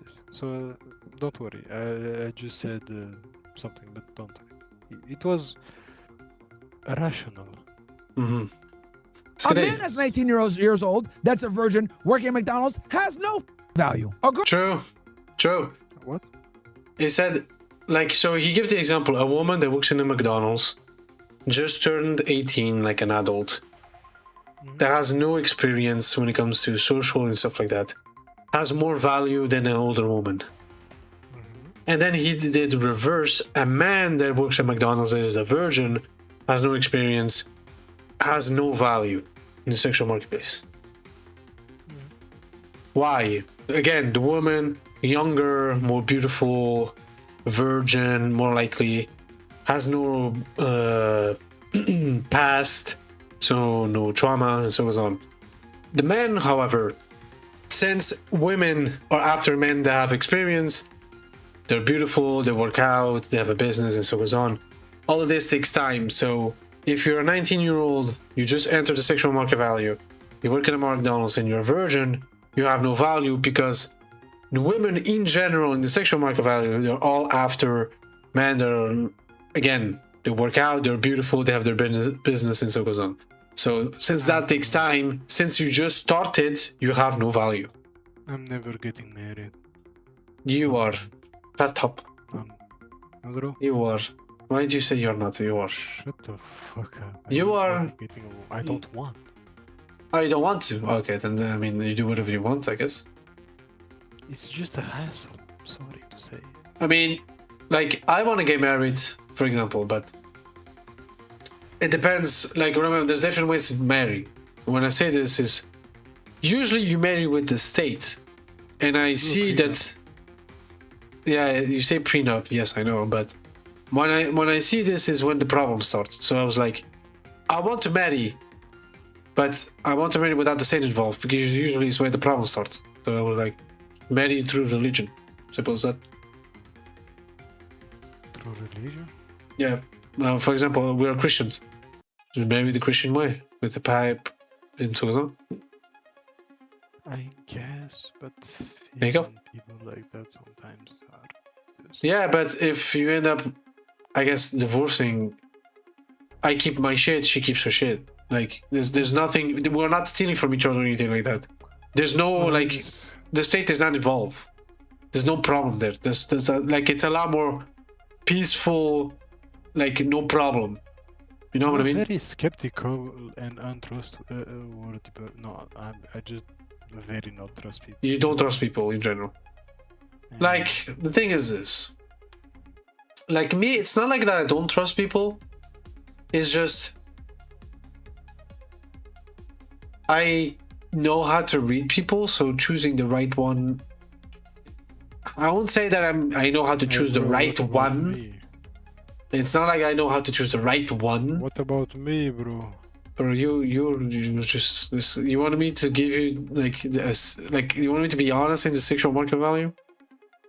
You want me to be honest? De toute façon, j'ai même pas envie, mais vas-y. I'm gonna give you the reality. You're the fucking idiot that somehow ends up being in relationships with people. Ah yeah, I that's don't know true. fucking how you do That's it, but you true. fucking do You're it. right, actually. You're literally like the idiot that doesn't care and somehow ends up being in a relationship randomly. Yeah, you're actually not wrong. Like, I'm not actively trying to be in a relationship. Like, I'm doing my business, I'm doing my stuff. Like, I do get attention from females. It's not like that I don't. I hate talking about myself. I just hate it. Like, people say, bro, what? Bro, sorry you have a tough life when you have the attention of so many women. I'm like, yeah, some people have heard that before. It's like, fam, it's not like that I don't like the attention. I'm not being, you know, a piece of shit. It's just when you know how to read people and you know when people's intentions and stuff like that, you get to a point where you don't like the intention because it could give you bad consequences since there's bad people that want your attention. You know what I mean? Then there's me who avoids, who doesn't want to be in a relationship and actively tries to not be, and somehow ends up being in one. And two of them, I'm like you. I don't really care. I would love to be in one, but I don't. At the same time, I don't really care. I am actively not wanting to. And somehow you end up being in one. I don't know. Life works in very strange ways, and I'm not. I guess, yeah. I mean, that is true. That is true. Let's continue. This 19 I'm years trying old that very works at hard. McDonald's has. Yes, yeah. And somehow, like, I'm trying very hard not. I'm making the best to not, make myself noticed. Somehow, some fucking how, I still manage. Like, I'm making myself the smallest. He's the ultimate gamer, bro. That's what I'm saying. Without trying. He's the gamer of the game. When it comes to this, that's it. You're just being someone that doesn't give a fuck. Yeah, I guess. Just and you want me to tell you what women want? They want men that don't give a fuck. And somehow it works, which I don't want to. But that's what women. But that's the thing. That's what women want. They want men that don't give a fuck about them. Like, fuck, bro. If someone comes to me and like, you want to go, I will say no, fuck you. No, fuck off, bro. And then that's the problem. And then they keep going, and then you're like, okay, yeah, why not? I'm like, I don't want your attention. Leave. Yeah, fuck Leave me off. with my drink. Let us drink or let us play video games. What are you doing? God, bro. It's like- that's the problem. Yeah, that's true. But yeah, let's continue. Lots of value. But you switch it around. Take a 60-year-old or 50-year-old comedian that's a multi-billionaire famous. He has lots of value. Put a in that realm has no value. True. Feminists are gonna get mad. They're gonna get pissed off. This guy's a red pill jerk. I'm speaking facts because if I wasn't, Chelsea Handley would be sitting there coping all over the place. Don't believe me? Let me show y'all niggas myself. I tweeted this shit literally this morning, okay? Let me show y'all. And by the way, I retweeted it. I retweeted a bunch of shit that he tweeted recently. They are truthful, and I'm pretty sure it's because of that my account got suspended on Twitter. I'm pretty sure. I just retweeted some tweets and I got suspended. That's so bullshit, bro. Twitter's so shit. Bro. Twitter's so fucking dog shit. It's so dog shit. I'm so pissed at Twitter. But let's continue. Niggas this shit real quick. Here she is. Super Twitter's cool. so dog Okay? shit. Chelsea Handler. I said Hanley. My bad. Chelsea Handler, which by the way, if you're wondering, Oh, she's of course of fucking course. My ears. That's a good one. Oh, my video. Oops. We were here. But of course she's a Jew. Like, come on. It's like, we're not even talking about the Jews or the war or anything like that. We're talking about feminism, and somehow the Jews are still here. Like, come on, give us a break. When are you not here? On Tuesdays? here she is. Super cope. Okay? Like, come Chelsea on, bro. Handler. I said Hanley. My bad. Chelsea Handler, which by the way, if you're wondering, yes, she is. I'll let you guys hear it from herself. Come on, Yeah, bro. so having sex would be nice. Yeah, Are yeah. you having sex right now? Not in this moment, but No, she is. I'm having success. Good for you. How are you you. meeting people? Well, you know what? It's kind of rando. She knows that she's meeting people. She doesn't want to say it out loud because she knows it's going to be embarrassing and make her look like a... I was dating a And this is a feminist that encourages women to be 304s, by the way. guy for a while, and then that kind of got my juices flowing, and then Jesus, no. I only have one thing to say. If you're someone that has influence and shit like that, why would you ever embarrass yourself like this? You're pretty much admitting you are a whore, no? That's she admitted, no? She pretty much admitted she's a whore right there, no? I guess. Why would you ever say that shit in public? Like, what the fuck?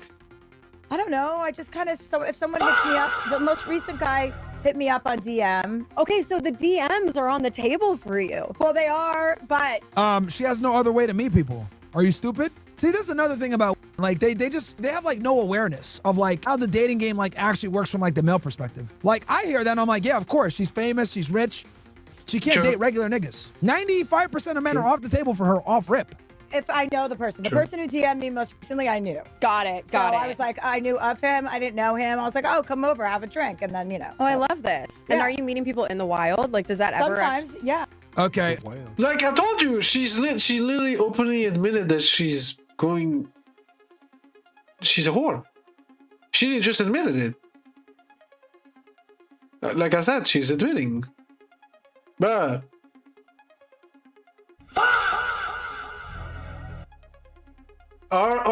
We are cooked. Society's cooked. And this is like maybe a 50, 60-year-old woman? Like, I mean, I don't know what's her, I don't know. Oh, 50, it says here. She's her best looking even at 50. Okay, she's in her 50s, I guess. But, it just shows that even in the 50s, bro, we're so cooked. For those of you that don't know, this is a very new term used by younger women. Meeting men in the wild literally means if a guy comes up to you and talks to you and starts up a conversation, cold approach. The concept of talking to in the wild, as they would say, is such a foreign concept now that they call it meeting in the wild. I mean, if that doesn't show that times have changed significantly, I don't know what else does. It used to be meeting on the internet was weird. Now, meeting in public is weird. I met some of the How is meeting women in public weird? How do you go on dates?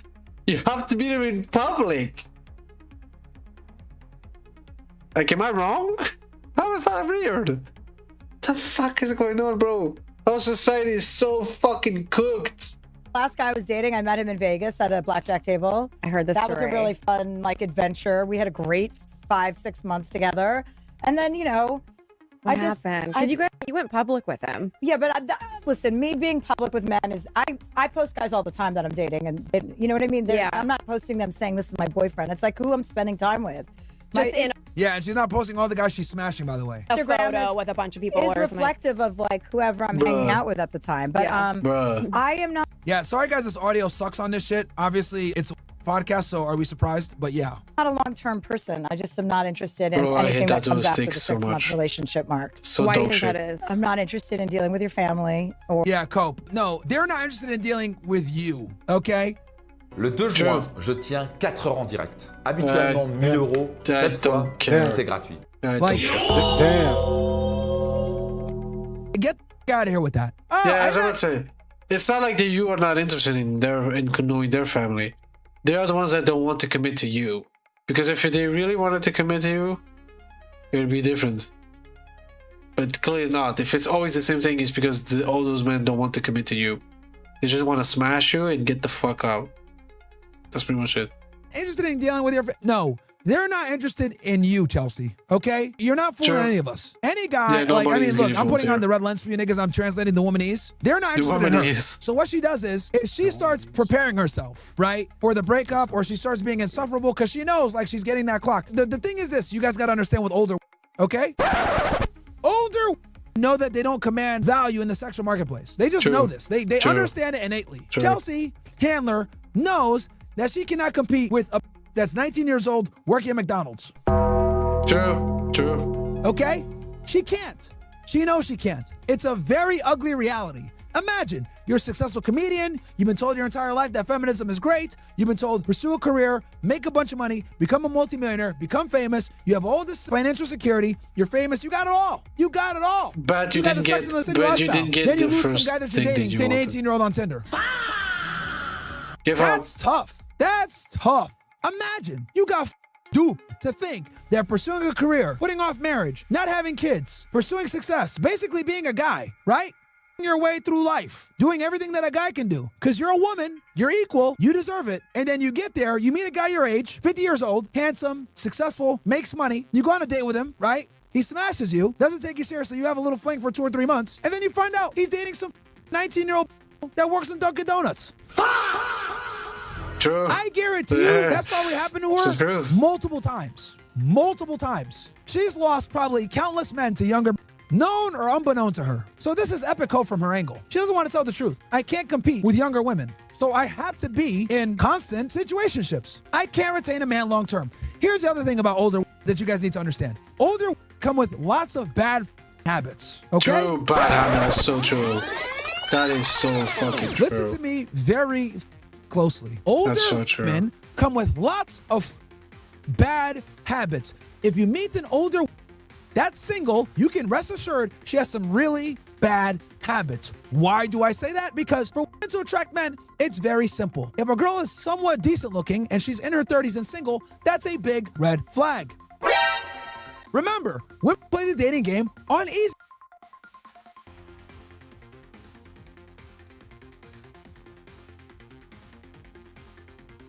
Oh, okay. Sorry, I just got a mail. I was like, a random mail. I was like, what the fuck?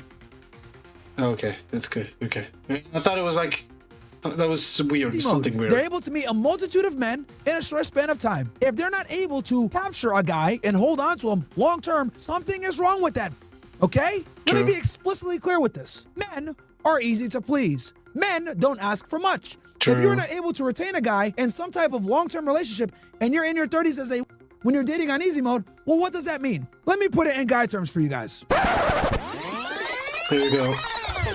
If I give you Grand Theft Auto Vice City and I tell you all the cheat codes from the beginning, left, down, right, L1, L2, boom, got a rocket launcher, L1, L2, full health, L1, L2, blah, left, right, down. Now you got full body armor, right? Now you got all the guns. You got the fastest cars. And you still can't beat the game. What does that make you at the game? Shit. A noob. Shitter. Makes you suck at the game, doesn't it? Yeah. You got all the cheat codes and you still can't beat the game. You have all the advantages and you still can't beat the game. That's pretty much that's a good example. That's a good analogy. That's pretty much women. Women have all the advantages as ever to today's society, and somehow they still suck at most things, and they can't find a guy somehow still, even though they have all the advantages. That's so true.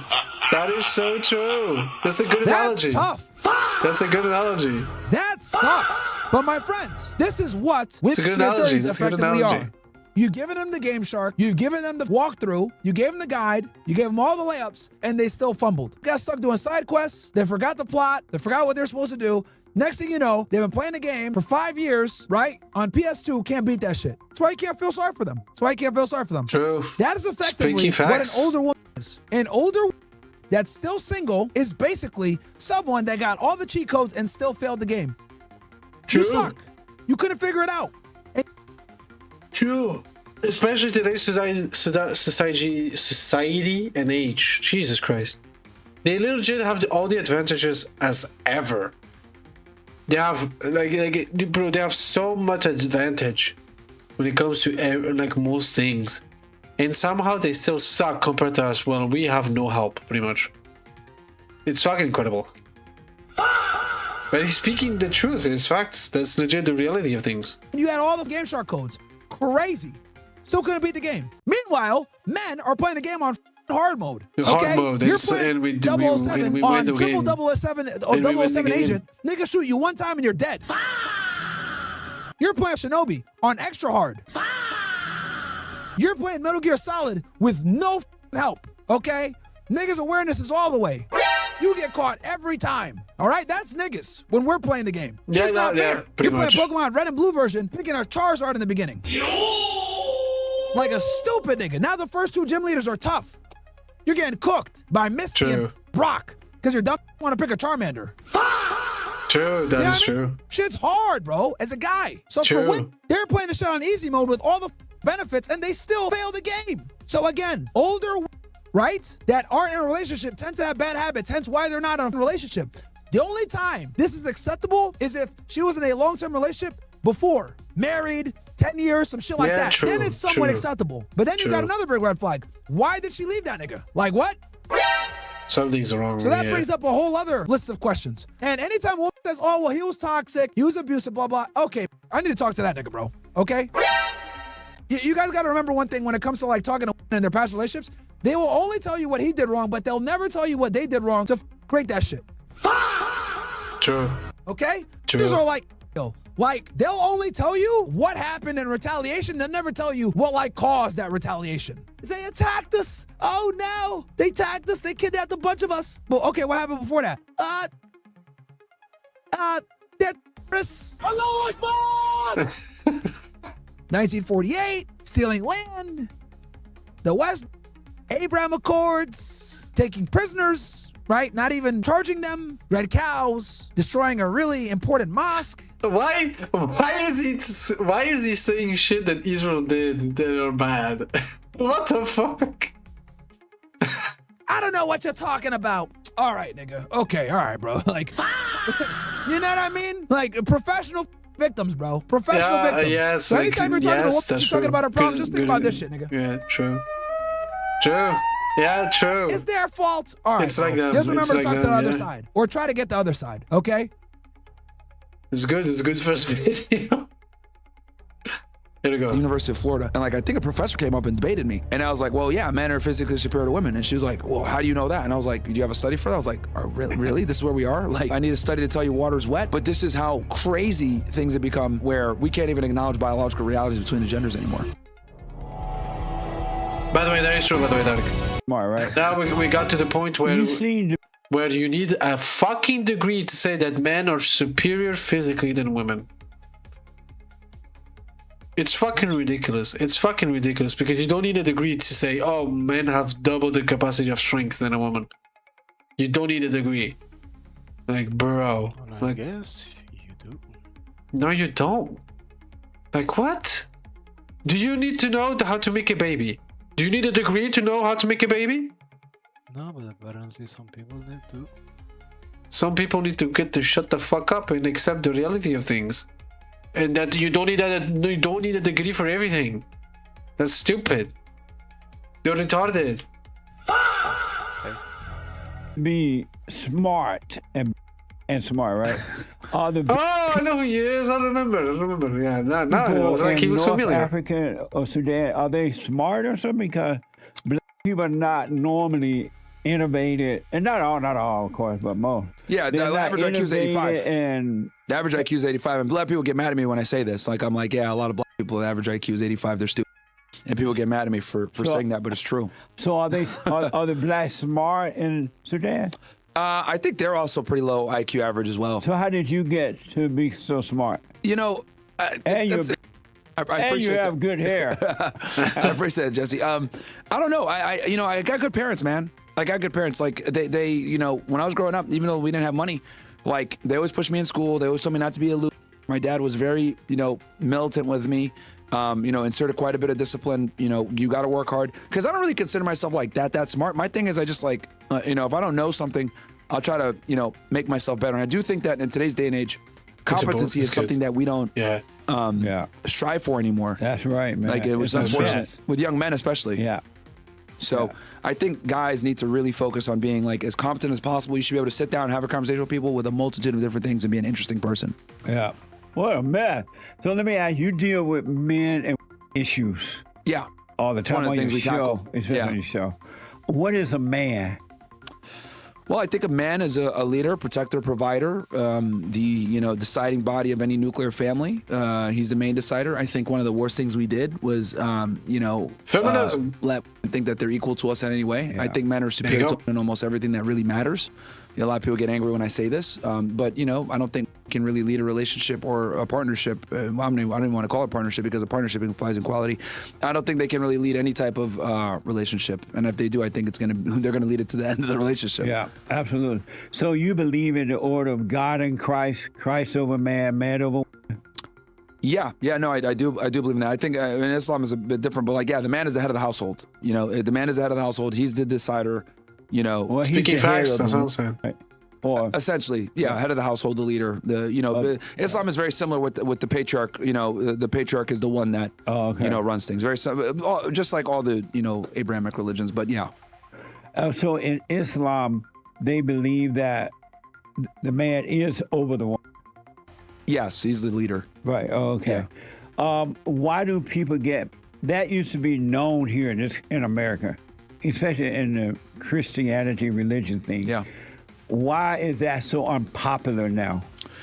Well, you know, it's a multitude of different reasons. You know, we can talk about, you know, feminism, birth control, you know, no fault divorce, all of these different factors that kind of came in since I would, you know, I'd credit the 1960s as one of the big decades that kind of like pushed in a lot of this stuff. Yeah. Yeah. You add in all this, then you compound the problem with social media. Social media and music and shit like that. TikTok all day, listening to girls complain in cars about how relationships are bad. You know, that is so fucking true. That's so true. That is so true. There's like a bunch of fucking women that complain for some reason inside cars, and they make like TikToks about it. It's so dumb. Why they think they're a princess, why they deserve everything. And you know, I've interviewed like, you know, almost 4,000 girls on my show. And, you know, as the years go by, I'm realizing that the young are getting more and more delusional. You know, they're not very average, but they think they deserve a top tier guy. And a lot of the reason why it's so skewed is because they're on social media seeing, you know, these successful men are hitting them up on their Instagram DMs. So it's really skewed the perception of reality of like where these stand in the sexual marketplace and what kind of guy they qualify for. Like the problem what I've noticed with so many women, and this is kind of where the rubber meets the road, they have access to higher status men via the internet and social media, but they conflate that access with that guy selecting her potentially for a long-term relationship, and they don't know that there's a big discrepancy there where a guy just hooking up with you or talking to you or taking you out on dates that's higher status, not the same as a guy that's going to get down on one knee and actually propose to you and give you a long-term relationship. And they don't realize this until they get, you know, older. And by then, a lot of times it's too late. Yeah. Why are men, young and old nowadays, afraid to speak up to women and to correct them when they're wrong and to really stand up and deal with in the right way? Why are they afraid of? I think it's because we live in what I call like a gynocentric social order, right? Me and Rollo Tomasi talk about this quite a bit, where it's like men are still, you know, men are still responsible for like providing the security and like the infrastructure, but like the correct way of thinking, the correct way of looking at things is like the imperative, like, oh, get in touch with your emotions, emotional intelligence, blah, blah, all this BS. True. And we've civilized the world so much where we let kind of like tell us how things should be. That's why this whole concept of like toxic masculinity is a thing, right? Misogyny is a thing. People throw it out, but no one ever talks about misandry, which, you know, there was a study that came out not too long ago that like overwhelmingly dislike men more than men dislike. Absolutely. So they hate men. Yeah, they do. And Really? it's completely socially acceptable. I think there's a podcast out there called like Kill All Men. Kill and it's All still Men. out. Bro, did you know about that article, by the way? There's literally a podcast that is called Kill All Men. Like it's somehow isn't taken down because of the name or anything like that. It's socially accepted. It's fucking outrageous.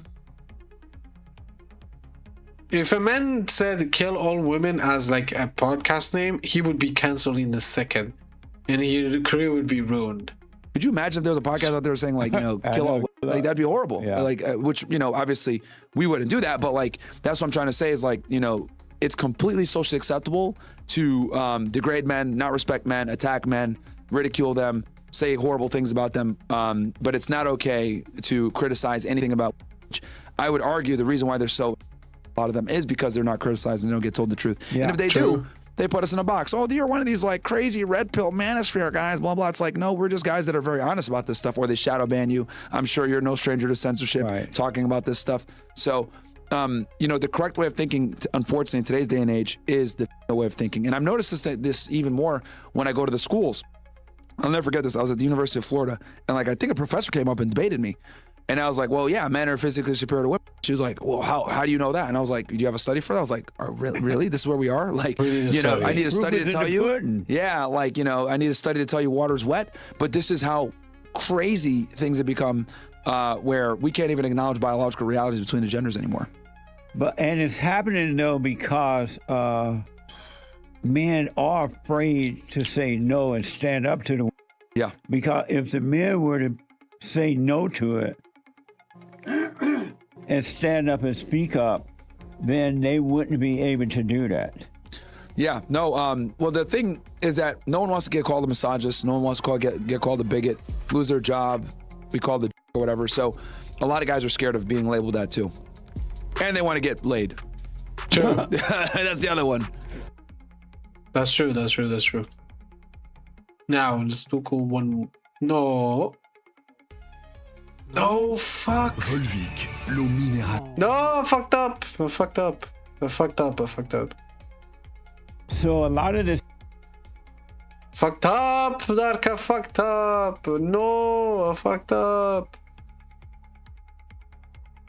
You fucked up, bro. I fucked up. I fucked up.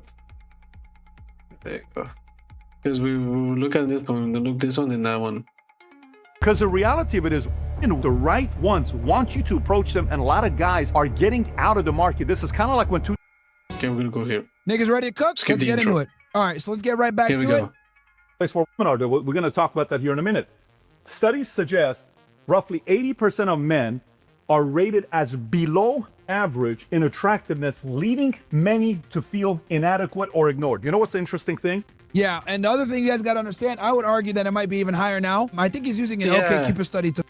Honestly, it might be a 85%, 90%. If I have to be honest, I think it's higher than 80%. It's getting worse. I think we're at the 80, like in 85s, something like that. But I don't think it's 80 anymore. Figure that out. I would argue that higher. it's even higher now because thanks to social media, thanks to the internet, women have increased their standards because you guys got to understand that women are very perception-based, okay? Women are very perception-based. If you guys don't believe me, and this comes like from my anecdotal experience with dealing with them, if you guys notice, I'll ask women, how much money do you think the average guy makes? $1 million a year. $1 million a year, yeah. That's what makes you fucking think that? real. All the guys I'm around make $1 million a year. So women are very stupid, okay, in that regard. Since women are so solipsistic and narcissistic, they think their reality is reality for everyone else. This is something that's almost exclusive to, okay? Almost exclusive to, where their environment, they think, is everyone else's environment. They think the world revolves around them and everyone kind of has the same experience. That's not how things work. So it used to be women found 80% of men as unattractive, and I think this comes from the OkCupid study. I think that's what he's referencing. I would argue it's even more men are unattractive because when you look at social media, you look at Instagram, you look at the access that women have now to men, that skewed their perception even more so, okay? A girl that was in, like, let's say Lubbock, Texas, that's around a bunch of niggas losers, can have access to more attractive, higher status men in Miami or LA. She can move out there or she can visit out there and she could be around those all the time. She doesn't even have to be exposed to the losers in her local town. That's going to skew her perception of reality, especially if she's 20 years old, 19 years old, young, doesn't understand how the world works. That's going to grossly skew her perception of what's out there. You guys got to remember that when women are like formulating these thought patterns and they're figuring things out, they're still young and impressionable. So she's like 19 years old, 20 years old, never really seen the world, only seen the world through the lens of a rich nigga. She thinks everybody's rich. True. She's only seen the lens of like an NBA player's lens. All the guys are tall, all the guys are good looking, all the guys are in shape. Everybody I'm around is handsome. Bruh. These don't realize that the average guy's 5'7". These don't realize the average guy makes 30 to 60K per year. These don't realize that the average guy is like, you know, a pale, you know, musty, out of shape, random guy, white guy. They don't know that shit. They just see what's on Instagram and the men that they surround themselves with. In other words, they curate their own reality because they have the ability to do so. And what they curate, they think is the reality. So I would argue it's even worse now. They find probably 90% of men is unattractive. Thanks to social media. True. Today I came back from speaking at the school, and there's all these kids in this classroom, and I go up on the board and I write these numbers down. I write 14 and I write 3. I said, can I ask you guys a question? Can anybody tell me what this 14-3 means? One girl's like, that's a date according to European. That's a date? How is that? What do you mean that's a date? Is that like, you mean a date like a number of a day? Or like a date? Yeah, that's what I'm saying. Like, is it a date? Like a day of the date? Or like a date where you go out? Like calendar, and they're going through all this other stuff. I said, let me tell you what this means. I walk into this classroom. There was 14 girls to 3 boys. And I sat there and I'm like, wait a minute. These are great ratios. One of the guys that's a boy's my son. So I'm like, hey, son, you listen, you got a lot of good options here, right? These are the types of ratios you want. So now if you're watching and saying... Now, here's the sucky part. Even when you got the ratio on your side, unfortunately, thanks to hypergamy, are still going to go for the top guys in the room. Unless you set up some kind of situation that like implies everyone is high status and everybody's a winner. This is why Dan Bilzerian, he talks about this in his book, and then also like when he threw his parties. Dan Bilzerian would throw parties where the ratio was insane. There'd be like maybe 10 guys to like 100 girls. Bro. And it would be an exclusive party. And when you throw this exclusive party, since women are right, they don't understand social dynamics or like any of that other shit, they assume every guy that's there is rich and has this shit together. Okay? True. So if you throw an exclusive party, like a yacht party, whatever, and there's only 10 niggas there, the women are going to assume just by you being there and there's only 10 of you guys, all of you are rich, all of you have high status. So all of you got a shot, right? So all of you are good. But if it's like just like a classroom setting or something like that. I just noticed. Look at his face cam. Do you see? Mm-hmm. He put the book again. Well, it's a good book, no? To learn. It's the best book. The women are still going to go for the top guys in that room unless there's implied status shared by all. And how do I put myself in a position to have more options? So when they say 80% of it's attractiveness, all this other stuff, look at some of the most beautiful women in the world. Are they all married to attractive men? Not necessarily. So what did these men have that these girls dated and chose to go with them? There's a reason for that. We're going to talk about that. So now biggest dating. Well, obviously it's a multitude of different things. Social status, income. I would argue social status is by far the biggest amplifier. I would argue in today's day and age. Yeah. So like, for example, 100%. If you had to pick one amplifier to get I would say it's clout. I wish it wasn't that way, Chad, but that's what I would say. Yeah, there's true. a reason why like Bad Bunny gets all the.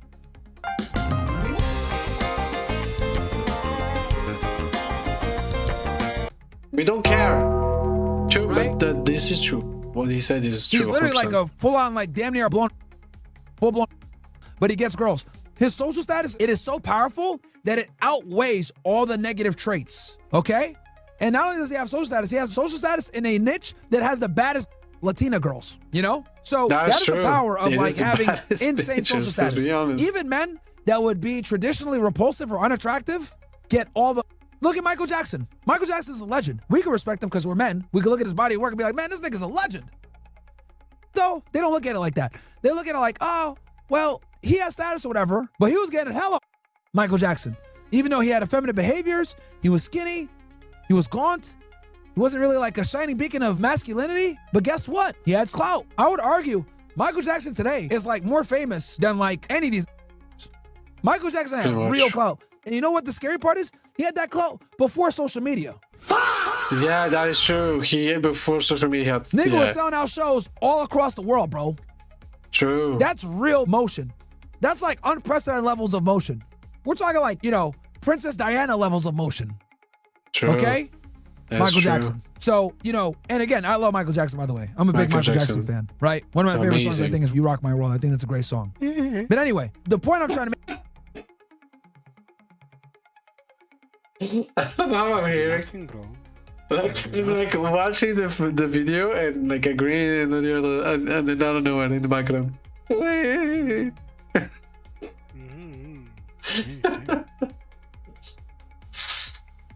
Oh, bruh. Take here is that, and I hate to use Michael Jackson as an example, but let's be honest here. Michael Jackson was not necessarily your traditional masculine, attractive man. Neither is Bad Bunny. These are effeminate men, in Bad Bunny's case, cross-dressers, but they still get hella. Why? Their social status outweighs all the negatives, okay? Now, maintaining them, having frame, all this other shit, that's another story. I'm talking about strictly attracting. True. Fears. Pervasive fear of being perceived as creepy or toxic. Oh my God, you're too much. This is too much. This is too pushy. To approach anxiety, a growing fear of being viewed as disrespectful, intrusive, or contributing to... Yeah, this is actually a big problem. A lot of young guys have troubles with approaching women. And I'm going to tell you guys, let me show you guys a clip about this, okay? When it comes to approaching and why so many guys are like not approaching these women, okay? And as soon as I show this shit, you guys are going to be like, holy damn. You guys are going to be like, damn, like, nigga, I can see why. Here we go. No. Like, Piece of advice, if a girl says no. And this is the thing. Some of this is probably rehearsed. Some of this is kind of probably exaggerated. But to be honest with you guys, this is going to be a fairly realistic experience for the average man. Okay? Hey, excuse me. You're ugly.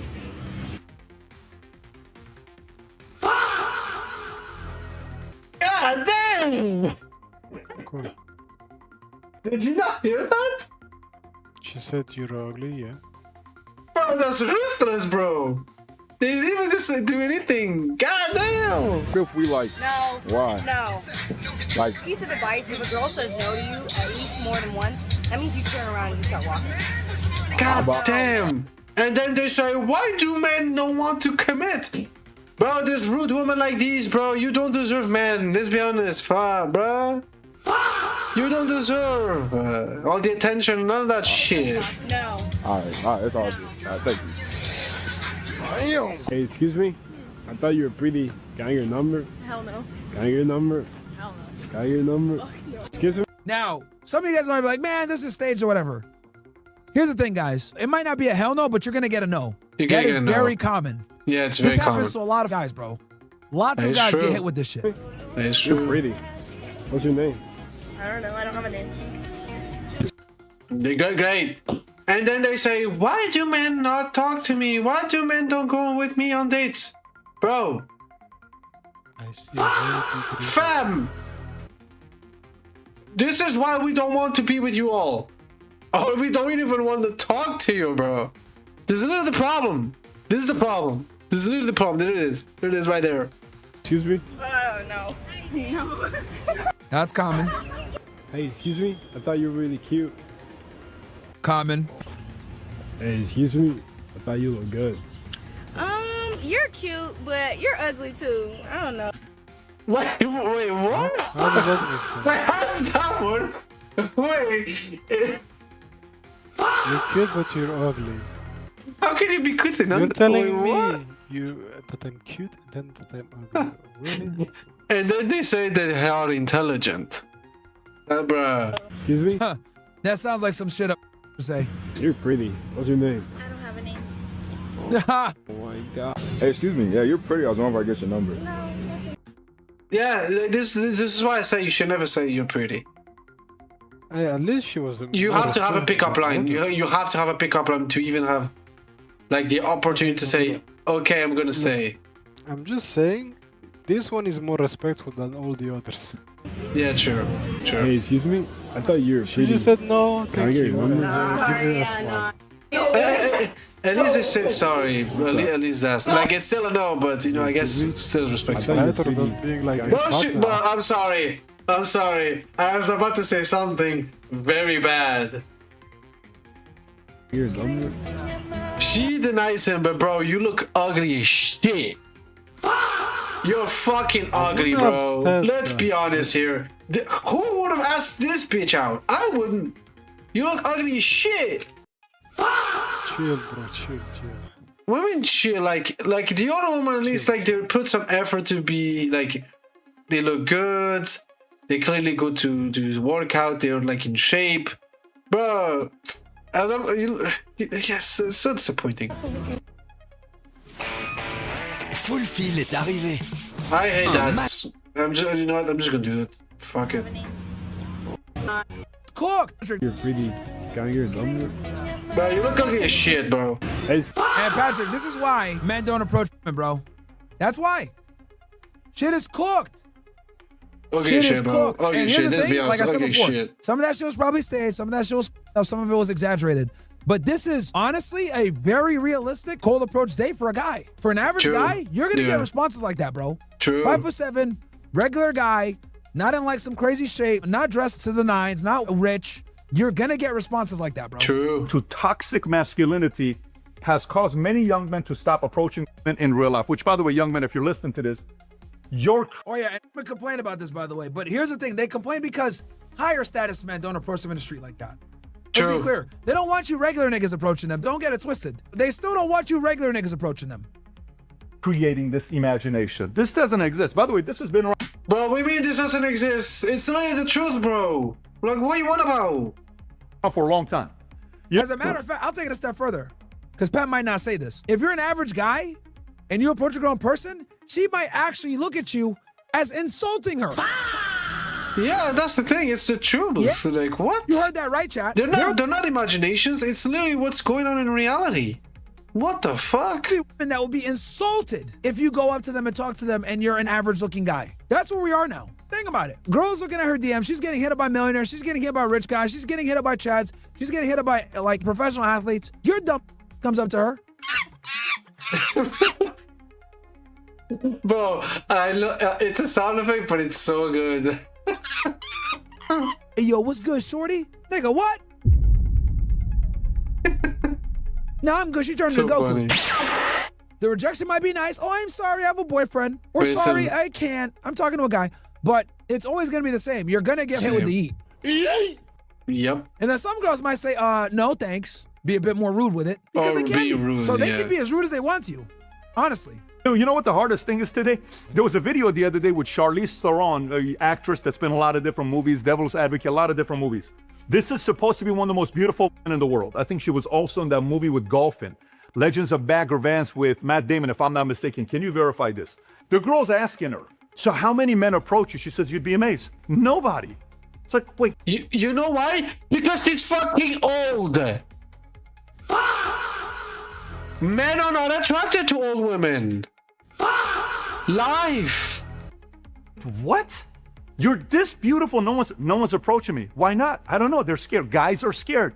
So you really No, think... it's not about being scared. It's just not only she's old, she probably doesn't know how to be a woman.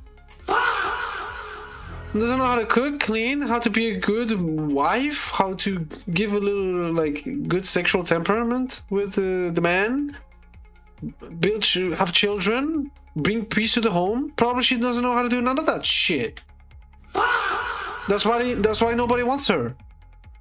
If 34% of women are out there that are off the market, but 61%, maybe men are just giving up and they're getting a little bit scared. Because the reality of it is, the right ones want you to approach them, and a lot of guys are getting out of the market. This is kind of like when 2008. No, man, I'm sorry, Pat. This whole right one wants you to approach them or whatever, like, that's being optimistic, man. The problem is, you gotta be the right one to approach them, bro. It's the reality. Iedereen zegt altijd, koop een huis. We don't care, don't bitch, go back to kitchen. Hoe dan? We don't care. I'm sorry. It's not the right ones want you to approach them. No.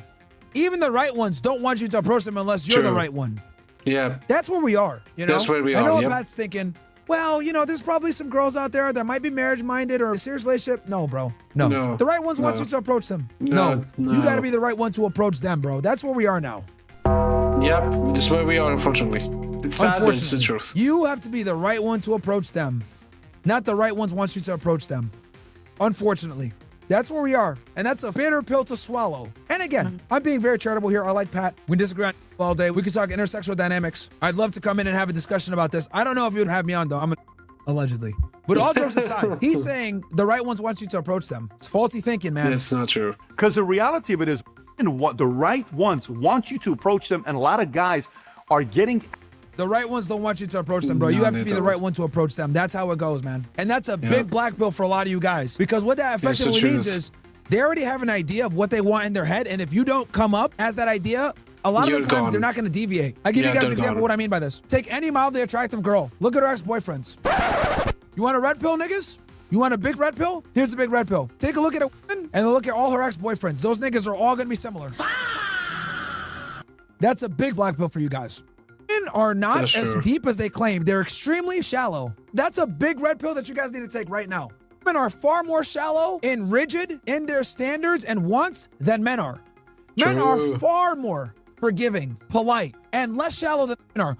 Women are way more shallow than men because they can afford to be. It's that simple. He who has more options can afford to be more shallow and callous. And that is the... And let me tell you this, the more attractive the girl, the more her boyfriends are going to be all the same. They're all going to have a certain body type. They're all going to have a certain height. They're all going to have a certain income demographics. And in some cases, they're all going to have a certain profession. Like what I've noticed about a lot of is once they start dating athletes, it's very difficult for them to get off that train. They might deviate once, try a business guy or whatever, but they almost always go back to the athletes. Yeah, it's gone. They're gone. Yeah, 100%. 100%. This is why when girls say, oh, he's not my type, they really mean that shit.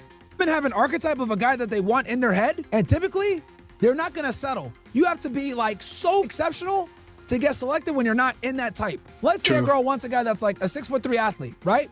Some that goes to college. I want 6'3" basketball players, right? That's what she likes. For you to come in as like a 6 foot or a 5'10" white dude, you're gonna have to have money, you're gonna have to have status, you're gonna have to have game, you're gonna have to be well dressed. That's what you're gonna have to do to compensate for the fact that you're not a tall basketball player at her type. You have to overcompensate to another level. More red pill bombs for you niggas, bro.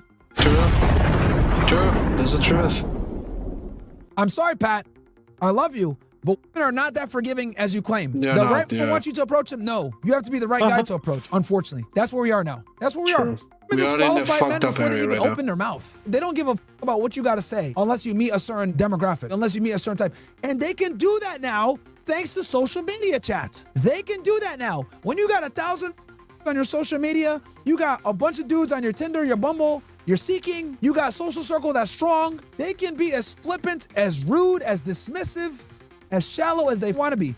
This is why modern are insufferable, bro. Like, people will sit there and complain that men don't approach them. But what they really mean is, I'm pissed off that my dream man doesn't approach me. True. That is so true. They'll sit there, they'll be in a room, they'll be with their coffees and their teas. Oh my God, men don't approach anymore. Oh my God. Translation. 6'3", athletic, jacked, guys with perfect teeth, with perfect skin, that are in good shape, that make $100,000 a year, if not more, don't approach. That's what they really mean. True. Okay? Get this through your heads. 90% of you niggas in the chat are invisible to these women. I'm gonna say that again. Because a lot of you guys think you can get women, some of you guys think you got game, whatever the let me give you niggas a red pill. 90% of you niggas in the chat right now are invisible to women. Unfortunately, that's the truth. Unfortunately. I told you guys, this was going to be a tough show. I told y'all niggas there's gonna be truth bombs everywhere. We're gonna talk shit about men, we're gonna be very blunt in a lot of this shit. There's a reason why I played criminal in the beginning of this shit. To set you niggas up. It's kind of like when 2008 happened. You know what happened to realtors overnight? We had some 600,000 realtors in America in 2006, 2007. Overnight, 40% didn't renew their licenses. 240,000 left the real estate industry because it was so difficult. So it's like, oh my God, it's so hard to be in real estate. Yes, but if you're good, the market's going to come back to you and have an option because you have more homeowners that are looking for fewer realtors. So you can look at that as. And this is why you cannot take like business economics into dating. That assumes rationality and awareness of the market. Women are not aware of the market, Pat. If you pull over a random chick on the side of the road. Yeah, a random chick, they don't care. What do you think the average man makes per year? What do you think the average height is of a man? Yo, you know what these women are going to say, bro? They're gonna say 6 foot, the average guy makes $100,000 a year and is 6 foot tall, man. Yeah, that's what I'm gonna say. Yeah, they somehow don't know that the average man doesn't make even 60K. I don't know how. They just don't know. In business, people are forced to be pragmatic, measured, and rational. Otherwise, you don't make money and you're poor. Okay? True. But let's make it a business situation, okay? Let's assume you still got paid. Would you still work as hard? Would you still be measured? Would you still understand the markets properly? If you still got paid no matter what, rain, hail, or shine? I think we know the answer to that one. Yeah, we know about that. Yeah? We know that. There. The woman needs to go back to the kitchen. We don't care. Thank you. The problem is, if we're going to use a business perspective here, the women are still getting paid no matter what. That's the issue. Whether they decide to work or they don't, they're still getting paid. And they're being paid by attention, gifts, dates, opportunities, regardless of how they perform. True. This is why women are so deplorable nowadays, because they don't have to perform, okay? They don't have to perform to get their foot in the door. And once they get their foot in the door, they think that they can stay in the door. Not realizing that the is just in the door, but there's another in the house. They're just in the door. But that nigga's keeping her in the porch. He's not letting her come in. But women are too stupid to realize this. Because they see the house he has behind. Oh my God, I want to be a part of this. Then he'll have 2 on the porch, 3 on the porch. And since they're stupid, they'll see other girls on the porch and think, this is cool. I'm going to sit on this porch because this guy must have something cool in the house. Not knowing that he's got a whole other in the house. She's the main. All you are porch, literally. Without but being, it's true. It's true. And they're getting paid to be there. So I understand like Patrick's business perspective on this, but the primary issue is that the women are still getting paid regardless of how much work they get put in. That's the issue. An edge. Now let's look at this because some of this is valid. Some young men are really going through it. As a matter of fact, what's so funny about this topic is this. A majority of young men are going through it. A staggering majority. A lot of them. This was the conversation we were having this last Saturday night when we were out with the family. It was about dating with my 14-year-old, 12-year-old, and my family was sitting there. We're going. It's going to be tough for your son. Not for your daughter, but it's going to be very tough for your son. Very tough for you, yeah. Barriers to dating. Survey shows that the biggest barrier to Gen Z dating is not having money. 52% of survey agree. Watch this. Not enough time because of career education priorities. So I'm so busy. I'm just trying to get my career going. I'm going to school. I don't have the time. How much you want to bet? A bunch of that is women also that think that. How much you guys want to bet? A bunch of it is also women that think that. Today, great. Men agree. Women agree. Blue is men. Don't want to commit long. Look at that. Almost equal, chat. Not a time because career and education and priorities. Look at that. Almost equal. Women are right there with the men. What does this prove? It means the trickery of feminism is won, bro. That's what it means. These women are so that they will sit there and spend their best years. I don't have enough time because of career and education priorities.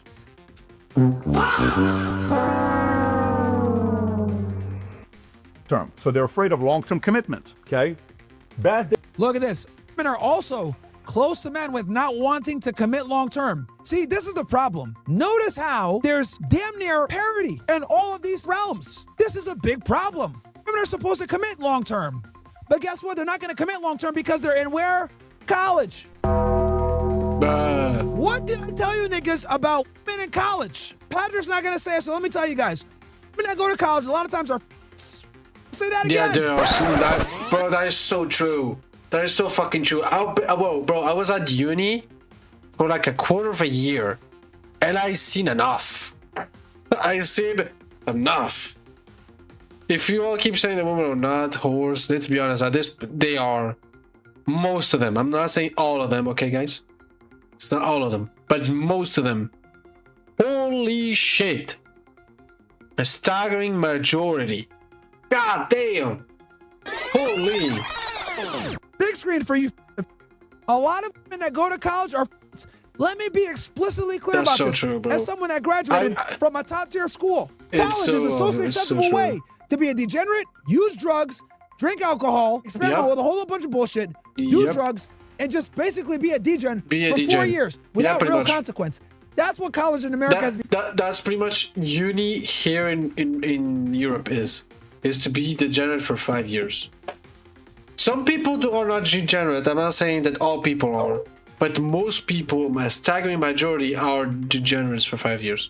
That's so true. And that's why. That's why I was like, if I'm at uni, it's not a good environment because I could turn into that person. So I said, you know what? Let's not continue uni. It's a waste of time. It's a waste of time, money, and then you become not a good person.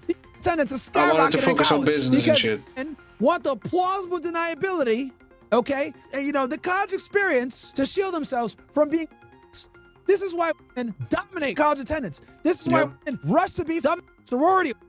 I tell y'all niggas all the time, if your girl joins a sorority, you need to seriously contemplate if you want to take her seriously for marriage. All college does is teach women to be, do drugs, drink alcohol, be degenerates. It's just not a good look, man. So I tell y'all, watch out with white, bro.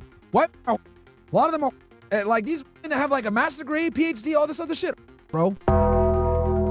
True. The longer she's been in the education system, but it's true. The higher the likelihood she's. And it's coming from a Division I athlete, nigga. I'm just telling y'all the truth, bro. But yeah, again, this is bad. The fact that they don't want to commit long-term, very similar to men, their priorities, education and career, just like men, this is a problem. These women are becoming masculine. You can see it right here in the numbers. Bad dating experience in the past, translation, I got f***ing chucked. Bad dating experience in the past for a woman means I got f***ing chucked.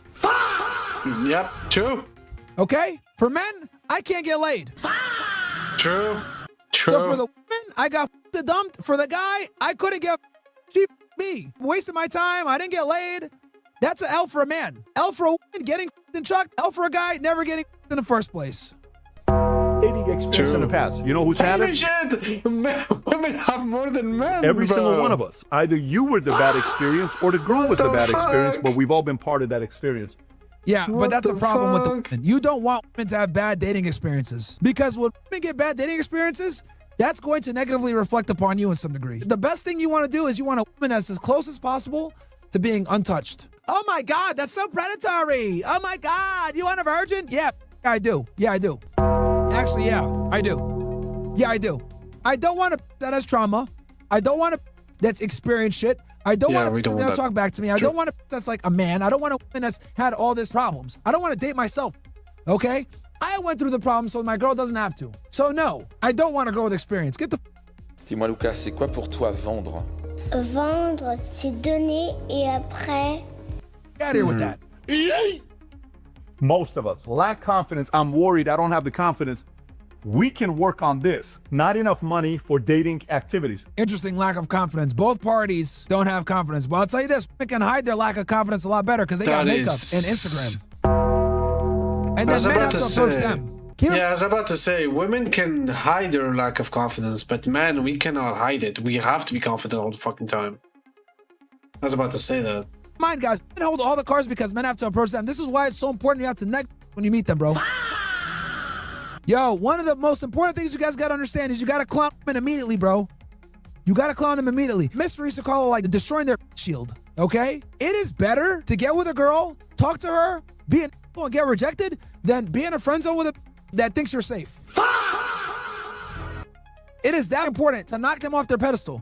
And in today's day and age with the way women are, bro, as soon as you get like an indicator of interest, you got to make fun of them, bro. You have to knock women off their pedestal immediately, okay? You got to put these that makeup, they have filters, they have 1,000 niggas in their DMs, they got dudes telling them that they're pretty every single day. Bro, you got to tell them you got to tell them they're not that attractive. You got to make fun of them about something, bro. You have to. They say some dumb shit immediately, stupid.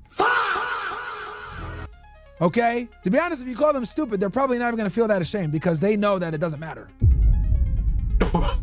I wish it wasn't like this, chat. I wish you niggas could be nice. Yeah. I wish you guys could be gentlemen. Yeah. I wish you could be like, you know, Prince Charming, wish, Beauty and the we Beast, all or some other wish, shit like that. but that no. is not the sexual marketplace anymore. That's how it works. The sexual marketplace that you're dealing with is no longer the sexual marketplace that I dealt with, or even Patrick but David. I'm in this shit with y'all niggas because I'm still trying to. So I'm dealing with this bullshit, so I can advise you, stupid. But Pat has no clue, man, unfortunately.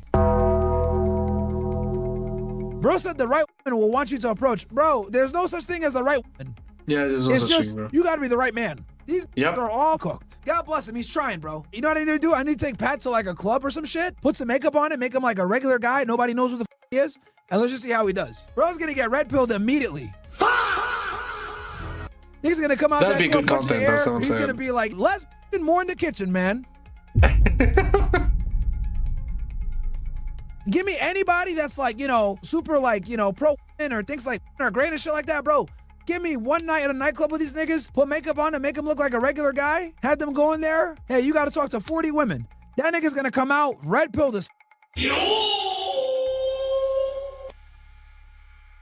The only thing I'm gonna say is speaking facts, bro. He's the truth. It's the truth. It's the fucking truth, bro.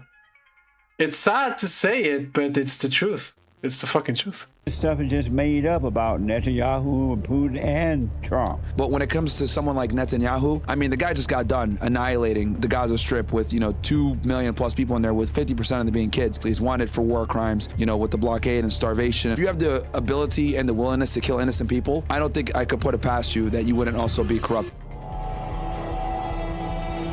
We're gonna skip this. Where do you want me to start? You can start with, so I'll just summarize it. This is, and I'll kind of give I'll give a quick little summarization, and then we can open the dialogue there. But I think that this is a war that was completely avoidable. I don't think it's a good war. I think we got dragged in by the. I'm not a fan of the state of Israel. I think they've created a lot of problems for us. I think they have hijacked our foreign policy in the Middle East.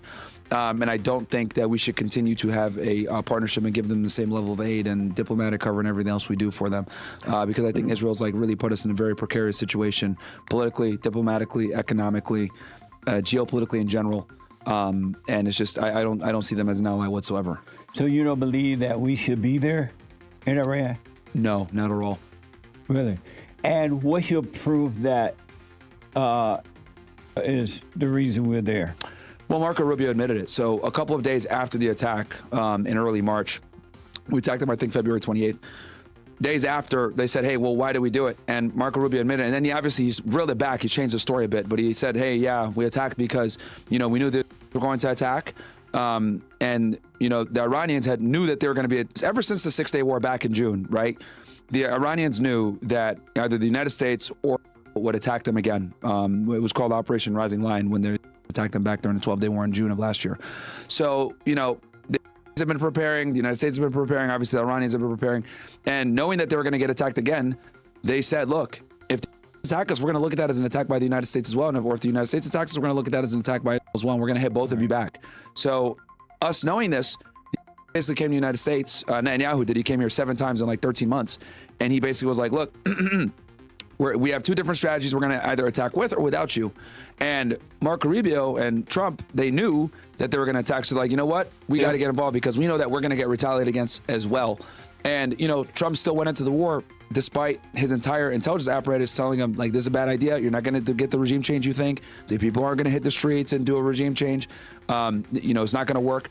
But Trump relied heavily upon the intelligence and alongside the one in attack, which prompted us to obviously get involved in the war. And now we're stuck in a political quagmire. Do you believe that Netanyahu controlled Trump? I think he has an enormous amount of influence. I'm not going to sit here and say he controls Trump all the way because I think that's a bit disingenuous. No one controlled the Great White Hope. Yeah, so I'm not going to say I think he controls him full on, but I do think that he has an enormous amount of influence. And I do think also the donor class has an enormous amount of influence. If you look at someone like Mary Mandelson, who gave him $100 million on his 2024 campaign. But I do think that he, listens to a lot more than he should. He takes their intelligence for more than he should. True. Because a big part of the reason why we engage, well, besides the fact that they were going to attack anyway, he did rely heavily upon the intelligence apparatus to make the decision to attack on February 28th.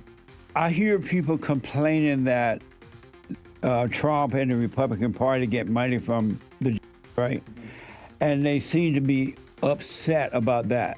What is wrong with Trump and the Republican Party receiving money from the? Well, the reason why it's a problem is because a lot of these are first. So I'll give an example. Like Thomas Massey, he just lost his seat. And Out of Kentucky. Right. That was, I think, the 4th congressional district. Right. They spent over $30 million to get him out of there. Right. Now, and I looked it up. There's less than 1% population in that area, but since he's been such kind of a thorn on their side, exposing AIPAC, going famously on Tucker's show, talking about AIPAC handler this, AIPAC handler that. Now, a lot of us that like follow politics kind of know this, but this has kind of been an ugly secret that they've been trying to avoid telling people about because they don't want people to know that the United States foreign policy and the United States government in general is heavily influenced by the lobby. Yeah, but 100%. The issue that I have with this is you have American, a lot of them tend to have dual citizenship. And what ends up happening is these people are first, they're not America first. And an example I'll give of this is you look at someone like a Bill Ackman, right? Lifelong Democrat, Alan Dershowitz, lifelong Democrat. Now that the Democrat Party is, having a lot more anti-rhetoric, they're voting Republican. They're voting, they're abandoning their normal domestic policy But I still don't understand. in favor of another one. I still don't understand why do some Republican voters get mad with money that comes from and because when you're running a campaign, sure, it's expensive. You need money to run a campaign. It's very expensive. Yeah. On both sides, the Democrats get money from the too. I never hear Republicans complaining about that. So and why is that? I make the joke. I say all the time that both parties get money from the lobby, especially at the federal level, because it's going to be very hard to get into the federal level of politics if you don't support it. Yeah. But the Democrats, right? They take the money and they pretend they don't. The Republicans openly take it and they're like proud of our relationship with it. The reason why it's such a problem is because these people that are donating the money they're not donating it to improve the lives of Americans. They're donating it. Like me and you, they're donating it for a vested interest in ensuring that that politician aligns with pro policies. Right, but that's the same. It's that way on both parts. The Democrat, they donate to the Democrats for that reason too. Yeah, and when you give a lot of money like that, it's always for something back. You want of course, something. It's money with strings attached, and that's what happens. And that's the problem, and that's precisely the problem because someone like Amira Madelson isn't going to give Trump $100 million, right, and not expect something in return. Right. So, and that puts us in a very precarious situation because now our foreign policy is going to be based on, what donors want that might not necessarily be representative of the American public. But True. If the Americans are going to be mad about that, shouldn't they be mad on both sides? I mean, be mad at the Democrats for doing it as well? Yeah, I'm very critical of both sides. I would say that the Democrats are a little bit further ahead in understanding the problems with the lobby in America, but they're not innocent either, at all. Both parties absolutely support. And I think that is in of itself a problem because it's one of the things. It's one of the bipartisan things that It's not. I say it's a big problem because it's not just America. Let's be honest. Europe. I'm talking to you, bro. It's very obvious. Very fucking obvious, bro.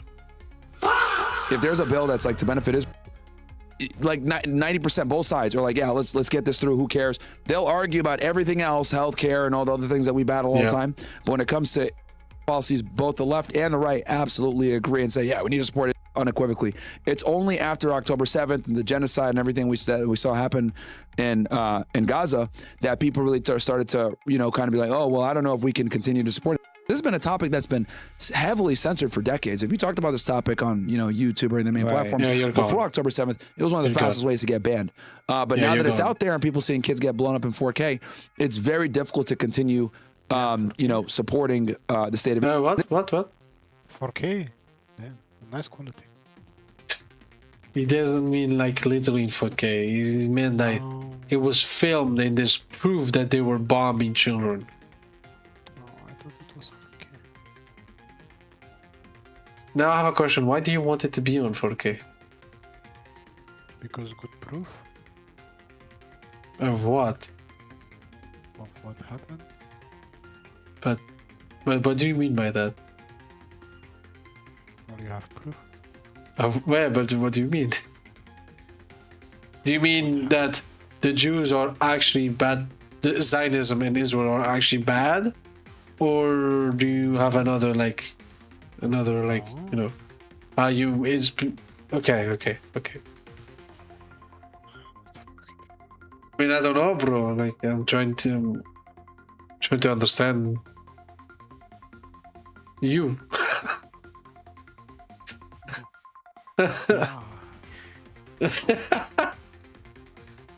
Let's continue.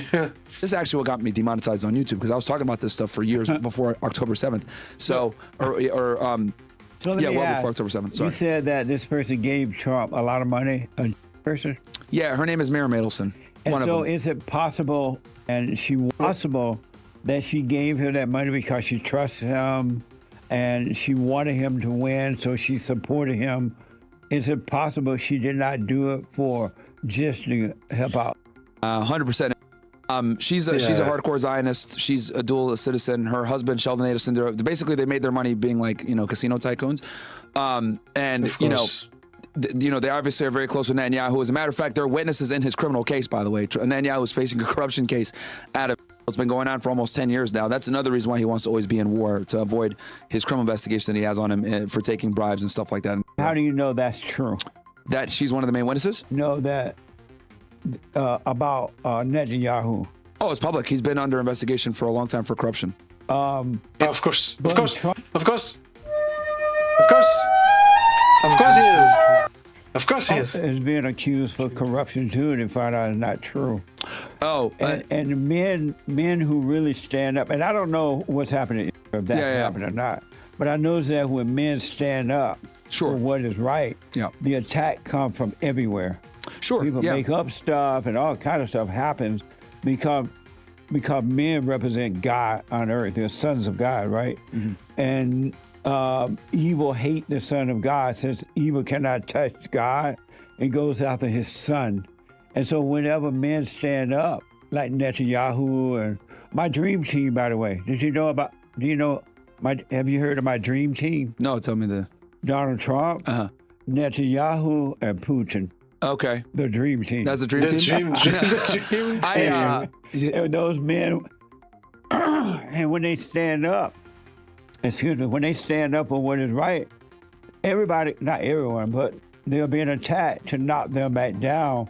So a lot of this stuff is just made up about Netanyahu and Putin and Trump.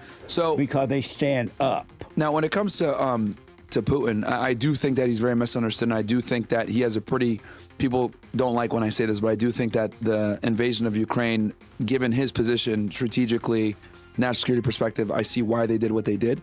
But when it comes to Netanyahu, the guy is corrupt. He's been caught, multiple times, sabotaging the Oslo Accords, admitting it. Netanyahu, we know that he's more than likely taking these bribes. They brought Arnon Milchan in, Miriam Adelson, everything else like that. There was a whole documentary talking about this. And I do understand what you're saying. People that are, stand on two feet and are very critical of certain things. Tu vas m'émir? Tu vas m'émir, bro? Ouais. Il est tard quand même, non? Il est minuit. Yeah, go mimir, bro, go mimir. Donc il est temps. Moi je vais mimir. Et je vous dis à demain. Demain, mec. Merci. Bonne nuit.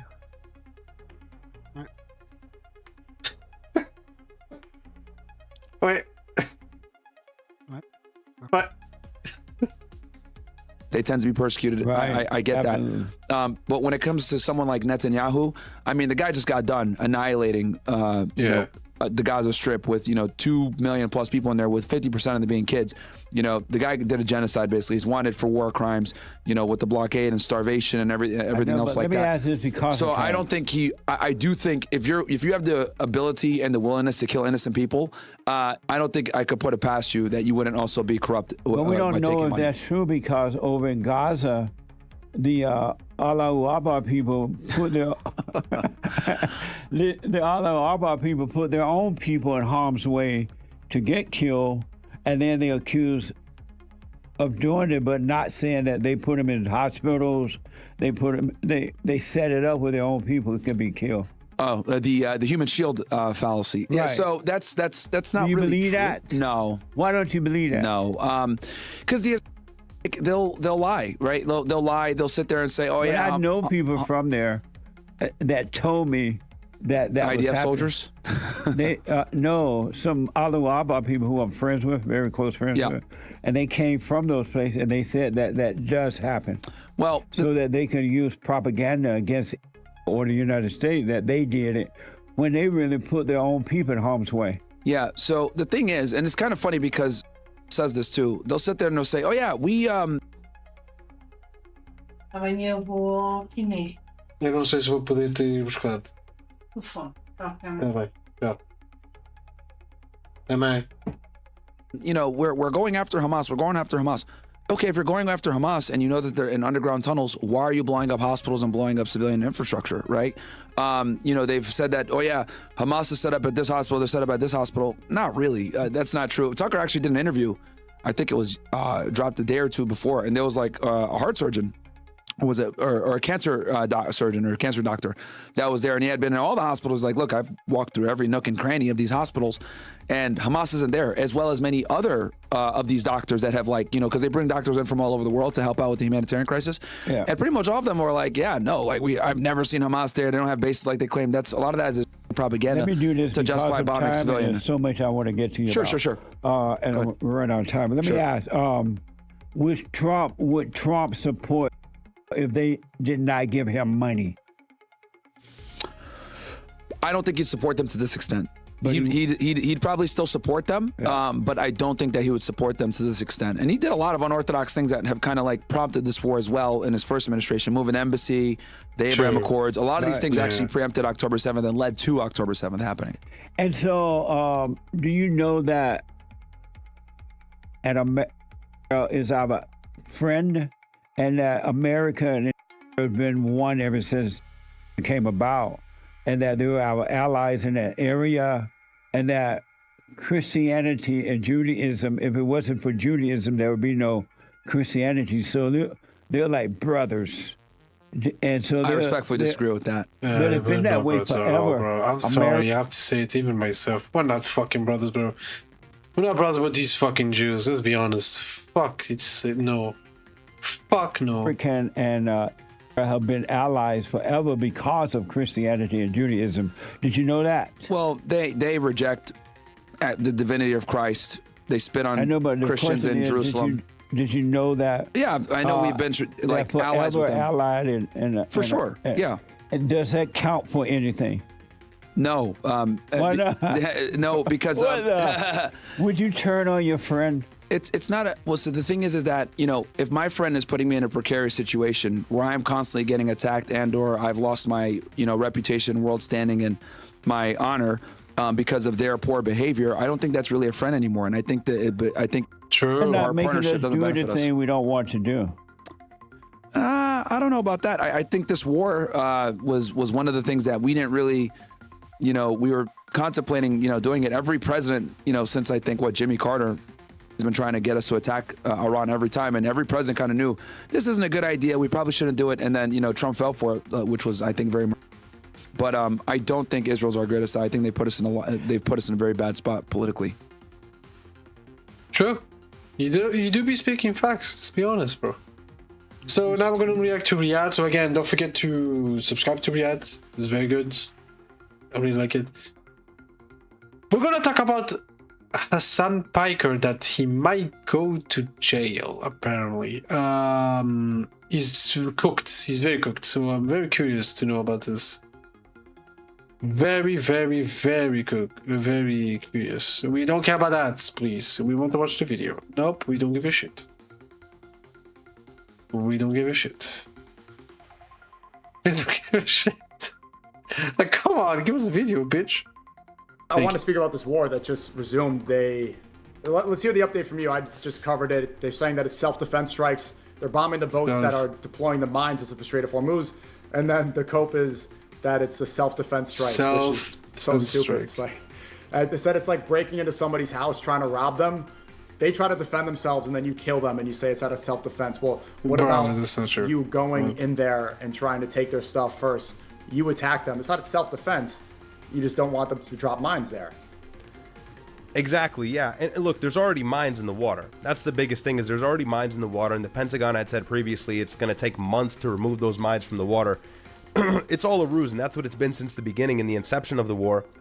Donald Trump wants to paint this picture desperately that we're defending ourselves and we have to strike Iran for any given reason, and that's what he did with Operation Freedom. Operation Freedom was this plan he had 2 weeks ago to escort these oil ships out of the Strait of Hormuz. And it didn't work because Saudi Arabia and Kuwait said, you're not using our air bases and you're not using our airspace. Also, the Iranian speedboats drove the Navy destroyers out of the strait. And so it didn't work because what he wanted to do was provoke an attack from Iran so he can start his second winded bombing campaign. Here's the thing no one's talking about. Mohammed bin Salman, the crown prince of Saudi Arabia, is desperately trying to pause this war for an extended period of time because it's Hajj season. Hajj just started this afternoon or yesterday afternoon.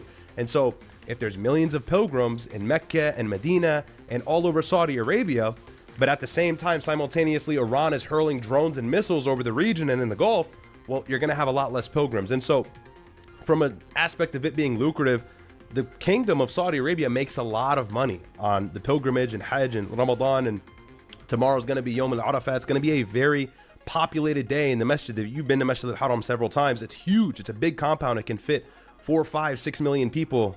It just expanded too. 6 million. They made reservations. Even more people can go in there. It's even more. It's like 600 to 271,000. It's incredible how many people are there.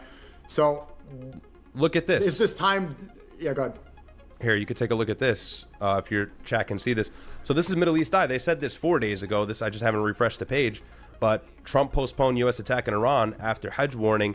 And that's kind of like the whole rumor that's been floating around, but it makes sense. And Trump said on Truth Social, I got off a call with all these Middle Eastern leaders, Egypt, everything. But obviously, Mohammed bin Salman is kind of like the big dog in the Middle East because he's the custodian of the 2 mosques. And I think he said at least pause this for 60 or 70 days and allow us to actually make some money and allow our pilgrims safe passage before you resume the war. And so I think that's some of the motivation. But at the same time, it's very difficult.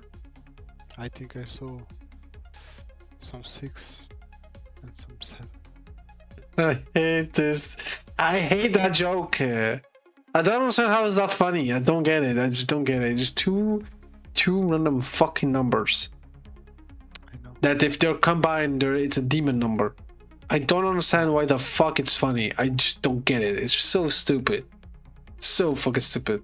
For Donald Trump to balance that and let Iran build up their stockpile of missiles while Netanyahu is on the other side trying to continue the war and hit Iran while they can. If you give Iran a 60-day buffer, a 50-day buffer, a 60-day buffer to build their missiles, you're going to go back into the war and it's going to be the same story from February 28th when it first started. They're going to hit all the Gulf nations. They're going to have tons of missiles, tons of speedboats. They're going to have tons of drones, and it's going to be difficult. So I think the methodology from Benjamin Netanyahu is let's keep going and hit the iron while it's hot. And I think Trump is having to balance his Middle Eastern allies, but not over prioritize them over, of course, his greatest ally, Israel and Benjamin Netanyahu, which the two, MAGA and Israel, are synonymous at this point. So I think that's the real thing here. Now, what Iranian response will be is the biggest thing that I'm interested in right now. The story is still developing, but there's peace talks happening in Qatar. The Iranian delegation, I'm yapping, sorry, I'm gonna let you go. Yeah, well, how did that work out? I mean, how did that work out? If the peace deal is supposed to be ongoing, the ceasefire always seemed like it was fraudulent because we all knew the war was going to resume. It's like, it was just how long. That's why it's not really peace talks. Also, that's a great point you brought up. Netanyahu's thinking about this like he can kill 2 birds with 1 stone. If Iran was struck all the Gulf nations in the beginning of Epic Fury, when this war first started February 28th, and now you have millions of pilgrims there in Saudi Arabia, you strike Iran, Iran wants to retaliate, their enemy was already in the GCC. Now, if Iran strikes Saudi again or hits the Gulf coastal regions again, it kills Muslims, and then you have the Shia and the Sunni against each other. You pin the enemy against each other. You can divide and conquer. Exactly. And the other thing about pilgrimage as well, bro, during the Hajj and Ramadan season, a lot of the Muslims who go to Mecca and Medina then depart to Dubai or Abu Dhabi or Qatar and spend a few days there. That's like the common Muslim itinerary is like, yo, let's go do Umrah, let's go do Hajj, and then let's go to Qatar or let's go to Abu Dhabi. And that's like what they always do. So these Gulf nations are also interested in the region being peaceful whilst it's Hajj season, whilst it's pilgrimage season. So that's another reason why It just doesn't make any sense for the Gulf allies to join the United States in starting this war back up when it's a holy time of year. But look, CENTCOM, Tim Hawkins, I believe, said that we did it out of self-defense. I'm seeing right here on Al Jazeera, there was no real motivation. It doesn't seem like from either side, just aside from the fact that the United States really wanted to start the war back up. And look, we were talking about a peace deal on Saturday. Trump was saying, we're going to have this peace deal. Talks are going well. I've talked to all these Middle Eastern leaders, but then you strike southern Iran. I mean, we're not going to listen to the words. We're going to pay attention to the actions here. It's clearly evident the United States really wants to ramp this back up. And it makes sense because the New York Times the other day and several other verified news outlets at this point, even CNN hopped on it, said that Iran's stockpile of missiles has reached the point of what it was before the war, if not even worse. The intelligence community and the CIA said they are at 75% when Trump was saying it's depleted to like 12 or 13%. And simultaneously, the Iranian delegation actually corrected that and said, no, actually it's 120. And so they're ready to start the war back up. And they're also pretty fortified militarily. I mean, all of this stuff is underground. It's going to have to be a situation where if Donald Trump wants change, if he wants the uranium, he might have to put boots on the ground, and that's the scariest thing, and that's highly unpopular. His approval rating's already at a record low. Imagine he puts Marines on the ground, it's over. And it's already over in midterms.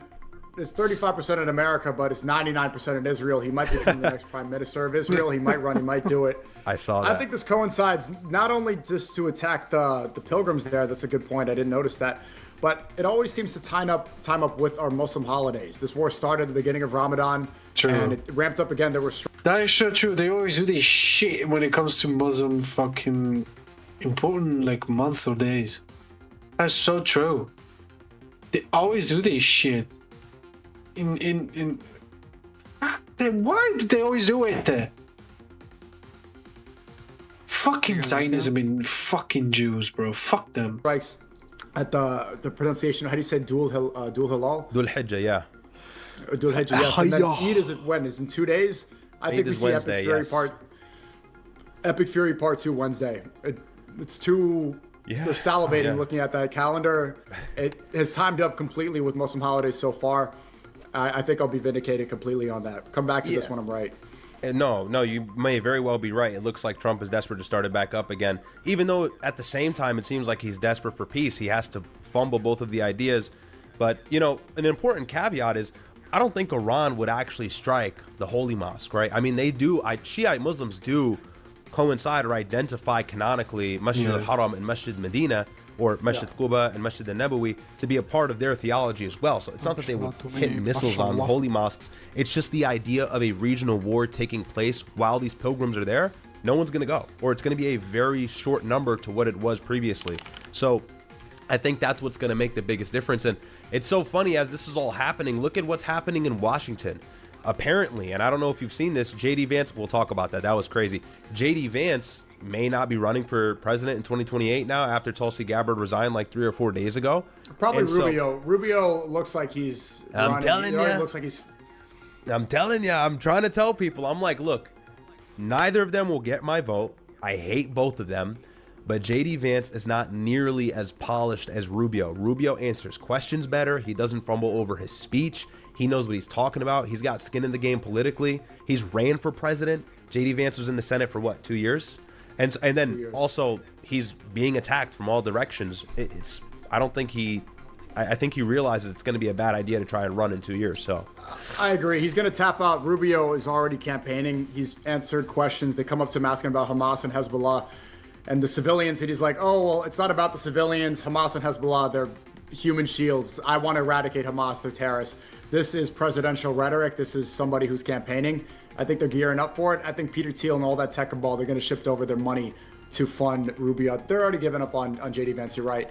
And speaking of, I remember during Epic Fury, there was a report on the news where it said that Iranian missile debris landed near Al-Aqsa Mosque. It seemed like they were getting ready to push that story out that Iran was the one who bombed Al-Aqsa Mosque. This was just posted. I think this was around 5 p.m. We all know Not that sure, but Israel, US and Israel are actively working to strip Jordan of Al-Aqsa custodianship. So this is today. Yeah, I was actually going to react to that. And that was kind of the idea that was brewing for a while. But Middle East Eye, I'll tell you one thing before I go into that. Middle East Eye, they are a little progressive, I find.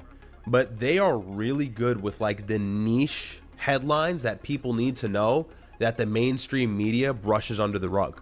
Like they'll talk about something that no one's talking about, and it'll be the biggest bombshell story. So they're always doing good work. But yeah, I had that pulled up on my end here. It says the US and Israel are actively working to strip Jordan of its historic custodianship over Jerusalem Aqsa. And I think this is just the first step to the greater goal. I think you were completely right earlier. I saw a short clip of what you were saying. They want to eradicate and destroy the Masjid. Ben Gvir, the national security official of Israel, who's a very far-right Israeli Zionist, always parades his anti-Muslim entourage at the Aqsa front and tries to insinuate the idea that it's going to be the third temple. This is what they do. They provoke us with the ideology that they're going to destroy the mosque by sacrificing the red heifers. This is all a part of the plan. So it's one small piece after another. It's a domino effect, but, and I hate to say this, you know, it actually goes against my own will and you know, ability. Like I don't want to see the masjid come down, but it's just kind of like, you know, it's inevitable. Happen. It's going to happen. It's gonna happen. Unfortunately. And I want to start saying, I want people to start saying the Jewish state of Israel the same way that they keep saying Islamic Republic of Iran. Every Trump's True Social post, he keeps saying the Islamic Republic of Iran. Why doesn't he just say Iran? Everybody knows he doesn't need to specify that. He doesn't need to give these descriptive words. So if they're going to talk about it this way, one, we could say the Jewish United States or the United Jewish State, but especially Israel, instead of trying to get away from saying Jewish because people are afraid, they're saying, they love saying just Israelis, just Zionists. Well, it is the Jewish state of Israel. This is an ethno state. Iran is not. So if they're going to keep saying Islamic Republic of Iran, I will keep saying Jewish state of Israel and see how they react. They're going to start saying it's anti-Semitic, but on the inverse, you don't see people make the same complaint. Well, allegedly, my brother just said that the ADL now clarified saying Israel dragged the United States into war in Iran is anti-Semitic now. So like, yeah, you literally can't breathe without being anti-Semitic. That's it's so pretty crazy. dumb. And I guess this is important. This is a little bit more That's so dumb. into the weeds here, but here, this is the biggest thing to take away. This is like a lot that has to do with the uranium, which is like the crux of this war, allegedly. Yeah, they're really good. They're really fast in the news. This guy follows like some crazy Telegram page. But these are all the stipulations for a 60-day ceasefire extension, so that's how you know we're going to start the war back up. But it mentions uranium, and really the U.S. ask is to seize all of Iran's uranium, which is the ability of them to, or really the item that they need to make a nuclear bomb. They're enriching at 60%. Weapons grade will be 90%. And so they're kind of close, but not all the way. And Trump said this on Truth Social today. Yeah, actually today at 5:45, he said, the enriched uranium will either be immediately turned over to the U.S. or to be brought home and destroyed, or preferably in conjunction and coordination with the Islamic Republic of Iran. And look, like he has to be provocative saying that again. Destroyed in a place or at another acceptable location with the IAEA or its equivalent. So this is why I've always predicted accurately that this war is going to continue, because the United States is asking for the very thing that kind of protects Iranian sovereignty, which is their ability to enrich uranium. And we said it, let me be clear, Obama, he had that figured out to a T, but Donald Trump tarnished it and he ruined it. And Donald Trump didn't tarnish it. This is important to understand. Donald Trump did not tarnish and ruin the JCPOA because he thought it was a bad deal. And he even said that, I think, before he was elected in 2015. He said that because he knew that's what was going to earn him the presidency in 2016. If you say, as your banking running statement on the debate stage, to be elected and get all of the donor class money from the powerful Israeli lobby, if you say, I want to pull out of this deal that's going to guarantee Iran remains powerful by funding their proxies because we release sanctions on them as a result, you're guaranteed to win. And so Donald Trump ran with that, and that's why he was able to get elected in 2016. A lot of people think it was all about Russia and all that. No, it was him pulling out of the Iranian nuclear deal. I think that's why the Adelsons were all over him. I think that's why he got all that money. I think that's why Mark Levin puts his arm over him and says he's the best Jewish president. It's because he pulled out of that deal. That was the biggest mistake for the American people and the biggest benefit for Israel. And that's why the smart people from the beginning were saying Donald Trump is going to start a war in Iran. Nick has been saying that for the longest, and it's because of the JCPOA. So it's the people paying attention that actually understand that. There's 4 reported casualties on the boat, correct? And has there been any response, any Iranian foreign minister, any sort of retaliation? What are we hearing from the IRGC? So right now, I've been paying attention to Al Jazeera. It's still a developing story. It doesn't look like there has been a response from the Iranian delegation, and that's because they're all over the place, and maybe that was strategic. the delegation, the parliament speaker, and the foreign minister, Abbas Araghchi, are in Qatar right now, if my details serve me correctly. And so they're not even all together to really make like a joint statement. However, I'd pay attention to their Twitter accounts. They're probably going to say something very soon here. And this is what the U.S. does. We bomb them, then we step back and say, oh, no, don't worry, ceasefire is still going. We bomb Bandar Abbas, we bomb Qashm Island, we bomb Minab, we bomb all of these cities on the coastline. And then we say, don't worry, ceasefire is still on. And Iran is like, no, it's not. Like, there is no ceasefire. You keep attacking us. And you keep attacking the ships in the strait, and you keep blocking our naval ports, blocking our blockade. So we're poking the bear. We're trying to start the war up. But I think what maybe Trump wants is a strong and aggressive response in the Gulf countries. Maybe he wants to see Iran deploy or launch a drone attack on Dubai again, that's probably what they on want. the UAE as a whole. That's their They main want them enemy to anyways, attack because the Muslim countries in the Middle East again, because they're in an important month. 100%. UAE is Israel. They're like the same thing at this point. So 100%. Who knows what the strategy is? It's unclear, but it's unfortunate to see. It seems like this is probably going to be a rough week in terms of actually getting a peace deal. Go ahead. Were you showing something? Look at Riyadh's happy now that the war's back. He's like, yes, content. You're crazy. I saw you say that. I saw you say that. I'm not gonna lie. I was farming the war crazy, but I just started to branch off into other things. I'll be honest. What is that? The USA will get. Well, the war is inevitable. I mean, look, it was going to happen anyway. So anyway, yesterday, Trump posted on Truth Social saying Israel will not be bombing Lebanon any longer. They are prohibited for doing so by the USA. Enough is enough. This is yesterday, but ABC News just reported that Netanyahu is intensifying the attacks.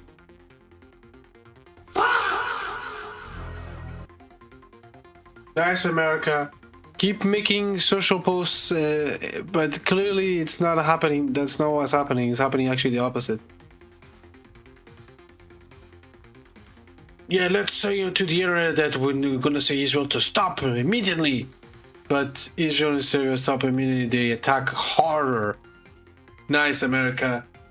Yep, nice America, nice. Yeah, on Lebanon. So they're not listening. Clearly, it's you can see who's in charge. I see this debate. They're like, who's really in charge, U.S. or Israel? Okay, well, this is a perfect example. Trump made it clear what he wanted, and Israel disobeys and does it anyway. Yep. Well, the thing about this whole situation is Netanyahu is actually in the best position possible, and I'll tell you why. Iran is saying one of the biggest sticking points for this ceasefire to persist is no war in Lebanon. Israel can't bomb Lebanon. And so the United States is like, okay, no problem. But again, remember, a ceasefire or a peace deal is contingent upon Israel not bombing southern Lebanon. And so for Netanyahu, all he has to do every single time there's a ceasefire is bomb Lebanon. And then that inevitably drags the United States back into the conflict. Remember on April 7th, when we had the peace deal and the ceasefire officially, the next morning, Israel bombed Lebanon with 100+ strikes in a suburb south of Beirut in southern Lebanon and killed so many civilians. It was their biggest bombing onslaught since the beginning of the war in February 28th. And so like when you look at all those facts, it's pretty obvious every single time things slow down, Israel heats it up in southern Lebanon, and then Iran says, no, we're not doing a deal because you keep bombing Lebanon. And Donald Trump has literally no power there. What can he do? Stop Israel from bombing? How's he going to do that? He's already given them billions of dollars worth of weapons. They're going to do what they want with those weapons, and no one's going to reprimand them. So Israel has the ability to agitate the conflict at any time.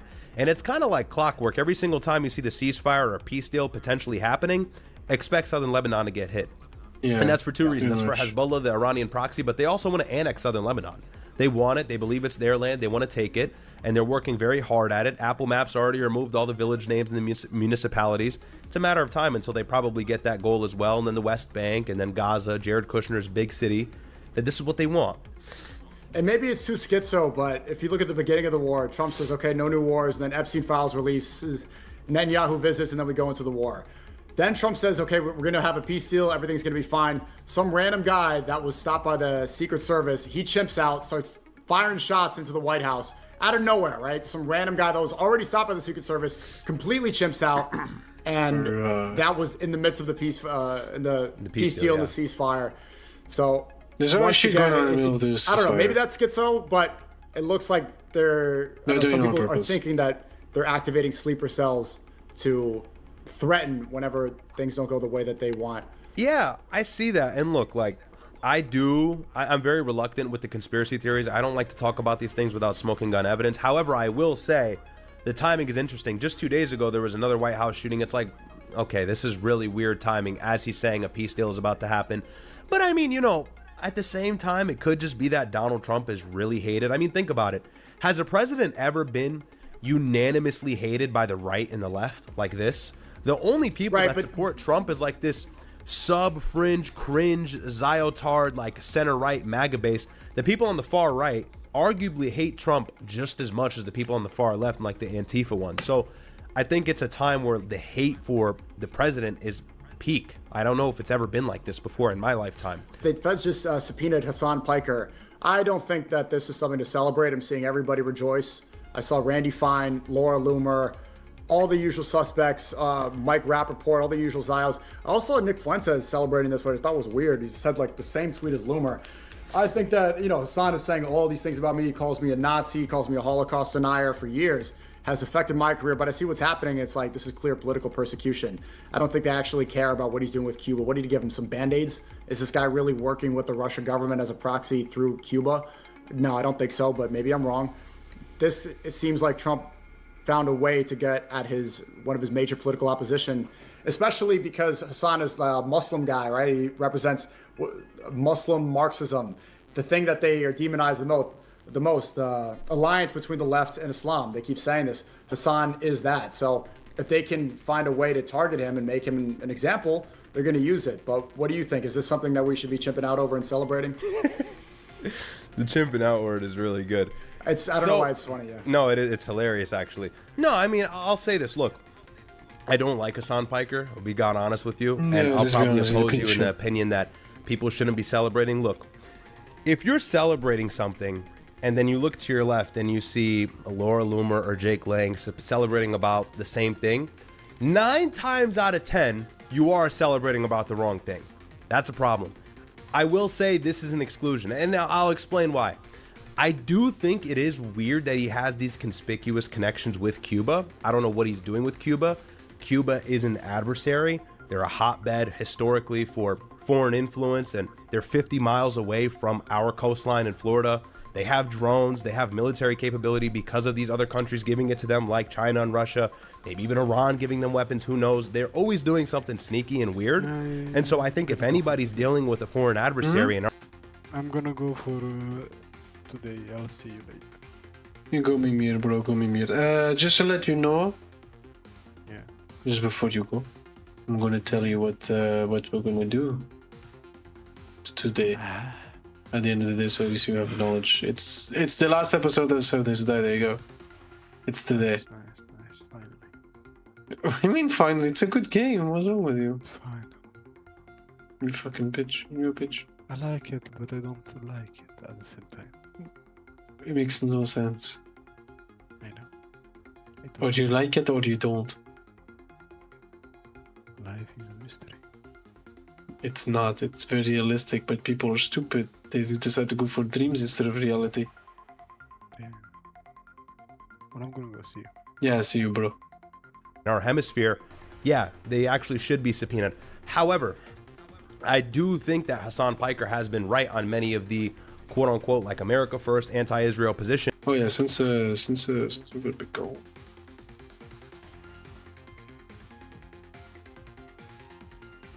Since we're going big goal, might as well do this so we don't have this code anymore. And it's interesting, right? Donald Trump, right away when somebody shows some interest or some leniency towards like a Soviet adversary like or a communism adversary like Cuba, then he indicts them right away or he subpoenas them right away. But when it's the other way around and somebody's anti-Israel and all this, he just kicks them out of the country. Visa students can't even say free Palestine. They get kicked out of the country. It's obvious. Look, Donald Trump is Jewish, okay? The president is Jewish. He's MAGA is Israel. Israel is MAGA. But I don't really like Hasan Piker. He's always attacking you.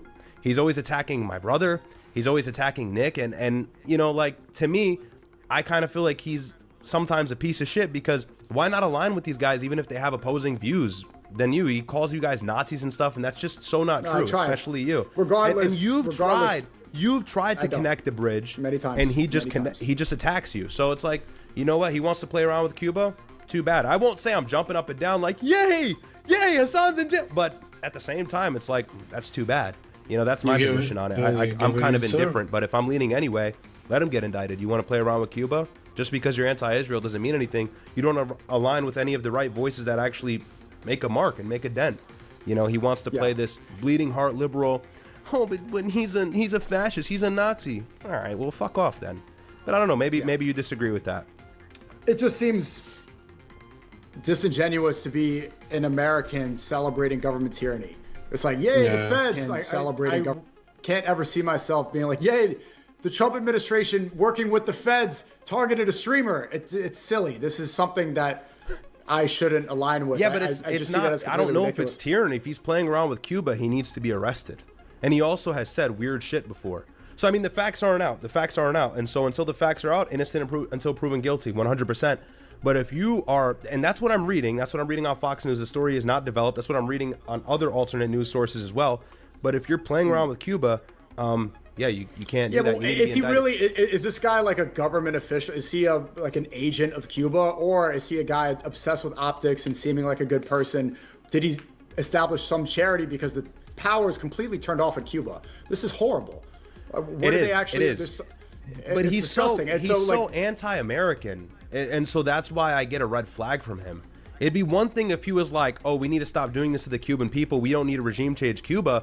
That's totally fine. That's a fair position to have. But when you're like this Marxist, communist, socialist, and you're saying these things as well, and you're also saying, oh, 9/11, and like he said something positive about 9/11 in a vague way, it's like, oh, okay. Like, you know, he's straddling the line of like an extremist. It's indefensible.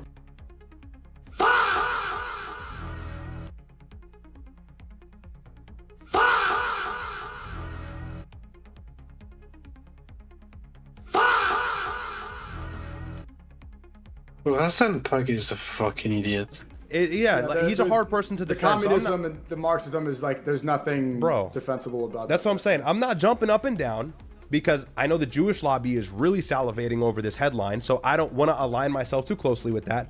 But at the same time, you ask me, hey, what do you think about Hasan Piker? Well, he can go to jail. It's too bad for him, you know? And look, this is, the bigger issue is you can support Israel so closely and this doesn't happen to you. Right, and that's what also we need to talk about. That's where you can bring up the element of tyranny. Right? Like if somebody's with Israel doing things that are actually go against the Constitution, especially when they're political official, nothing happens, and that highlights a double standard. So Hasan is kind of doing. No, just in case, Midi, how long is this video? I want to see how long is the fucking video, bro. Like, if it's like, how long is it? 26 minutes. Yeah, I'm not gonna be able to watch that. It's too long. Already work for us. If it was like maybe 15, 20, I would do it, but it's 26. By highlighting the double standard in our government. However, it's gonna be last he is this really weird far left, like Marxist, and bro, again, he just always attacks you. He shits on you, like shits on, like he does it for fun. So I don't really like that guy, but maybe no, I do too. But I do too. But this is where unity is more important, where I think it's important to put your ego to the side. So I think the greater goal is more important than petty differences. But yeah, this guy's hurt my career heavily. Maybe that's the reason I'm banned on Twitch. When he was getting pressure by the ADL and they said that he was a 9/11 supporter and all this, Twitch fed me to the wolves and banned me instead. And Hasan was calling me a Nazi for years. He helped that narrative. He helped out the ADL. He helped out the Jewish lobby by calling me a Holocaust denier. So the favor has not been returned. Absolutely not. Bro, fuck that guy. Hey, I'll say this. Unity is true, but it has a threshold. So and this is where like, I'll step outside my own body, or I'll step outside from the third person perspective, and I think the holistic opinion should be this. If somebody's Muslim, if somebody's Christian, if somebody's this, that, whatever, but they're for the mission of taking the country back from Israel, hijacking it, and all of the foreign influence and the death choke that it has in our government, everything like that, then that's great. But the threshold to me is when you're like a communist, Marxist, like super far left, it's like, all right, you're anti-Israel, but like you got to be over there. And bro, think about the Free Palestine protests. All of these protests are filled with young, very vigorous, aggressive, passionate, non-violent Muslims who are about my age, a little younger, a little older, who want to change. And so they're doing their activism. I don't really do activism, but they're doing it, whatever. That's their right. But then you have this fringe, like LGBTQ crowd, like Free Palestine. It's like, nah, nigga, you're not with us. So like you have to draw that line. And I think Hasan Piker is on the other side of the fence. You know what I'm saying? And it's like, we gotta. Yeah. Someone said in the chat, it's just like the Tate thing. So, like, we're getting pressure after the club across, and Tate goes, Sneeko did it, throwing me to the Jewish lobby, right? Hasan, right, getting pressure, the Jewish lobby. So, like, Sneeko did it, I'm not the Nazi, he's the Hulk. It's actually the same exact situation, just on the left instead of the right. So, sure, yeah. Yeah, that's pretty funny, but it's true. So, guys, I hope you guys enjoyed the stream. We didn't do a lot today, but don't have a lot of time. It's unfortunate, but it is what it is. Usually I do for 3 hours, 2.5, 4, it depends. But today I don't have a lot of time. It sucks. I really love streaming, but it is what it is. But before I go, don't forget to follow me on Kick. We're trying to reach 800 followers. Not only that, we're trying to get verified, guys, so you all know what we have to do. Participate in the stream by dropping a sub, talking chat, or watching the stream. That really gives me a lot of support. We do stream at the same time on YouTube, so I would appreciate if you hit the subscribe button, so it can be one step closer towards our goal, which is 100 subscribers. So I'd appreciate if you hit the subscribe button. Go check out the additional content I give to you guys on other social media. So don't forget to follow me everywhere. Enjoy all the content.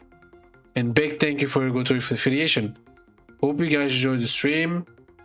Peace.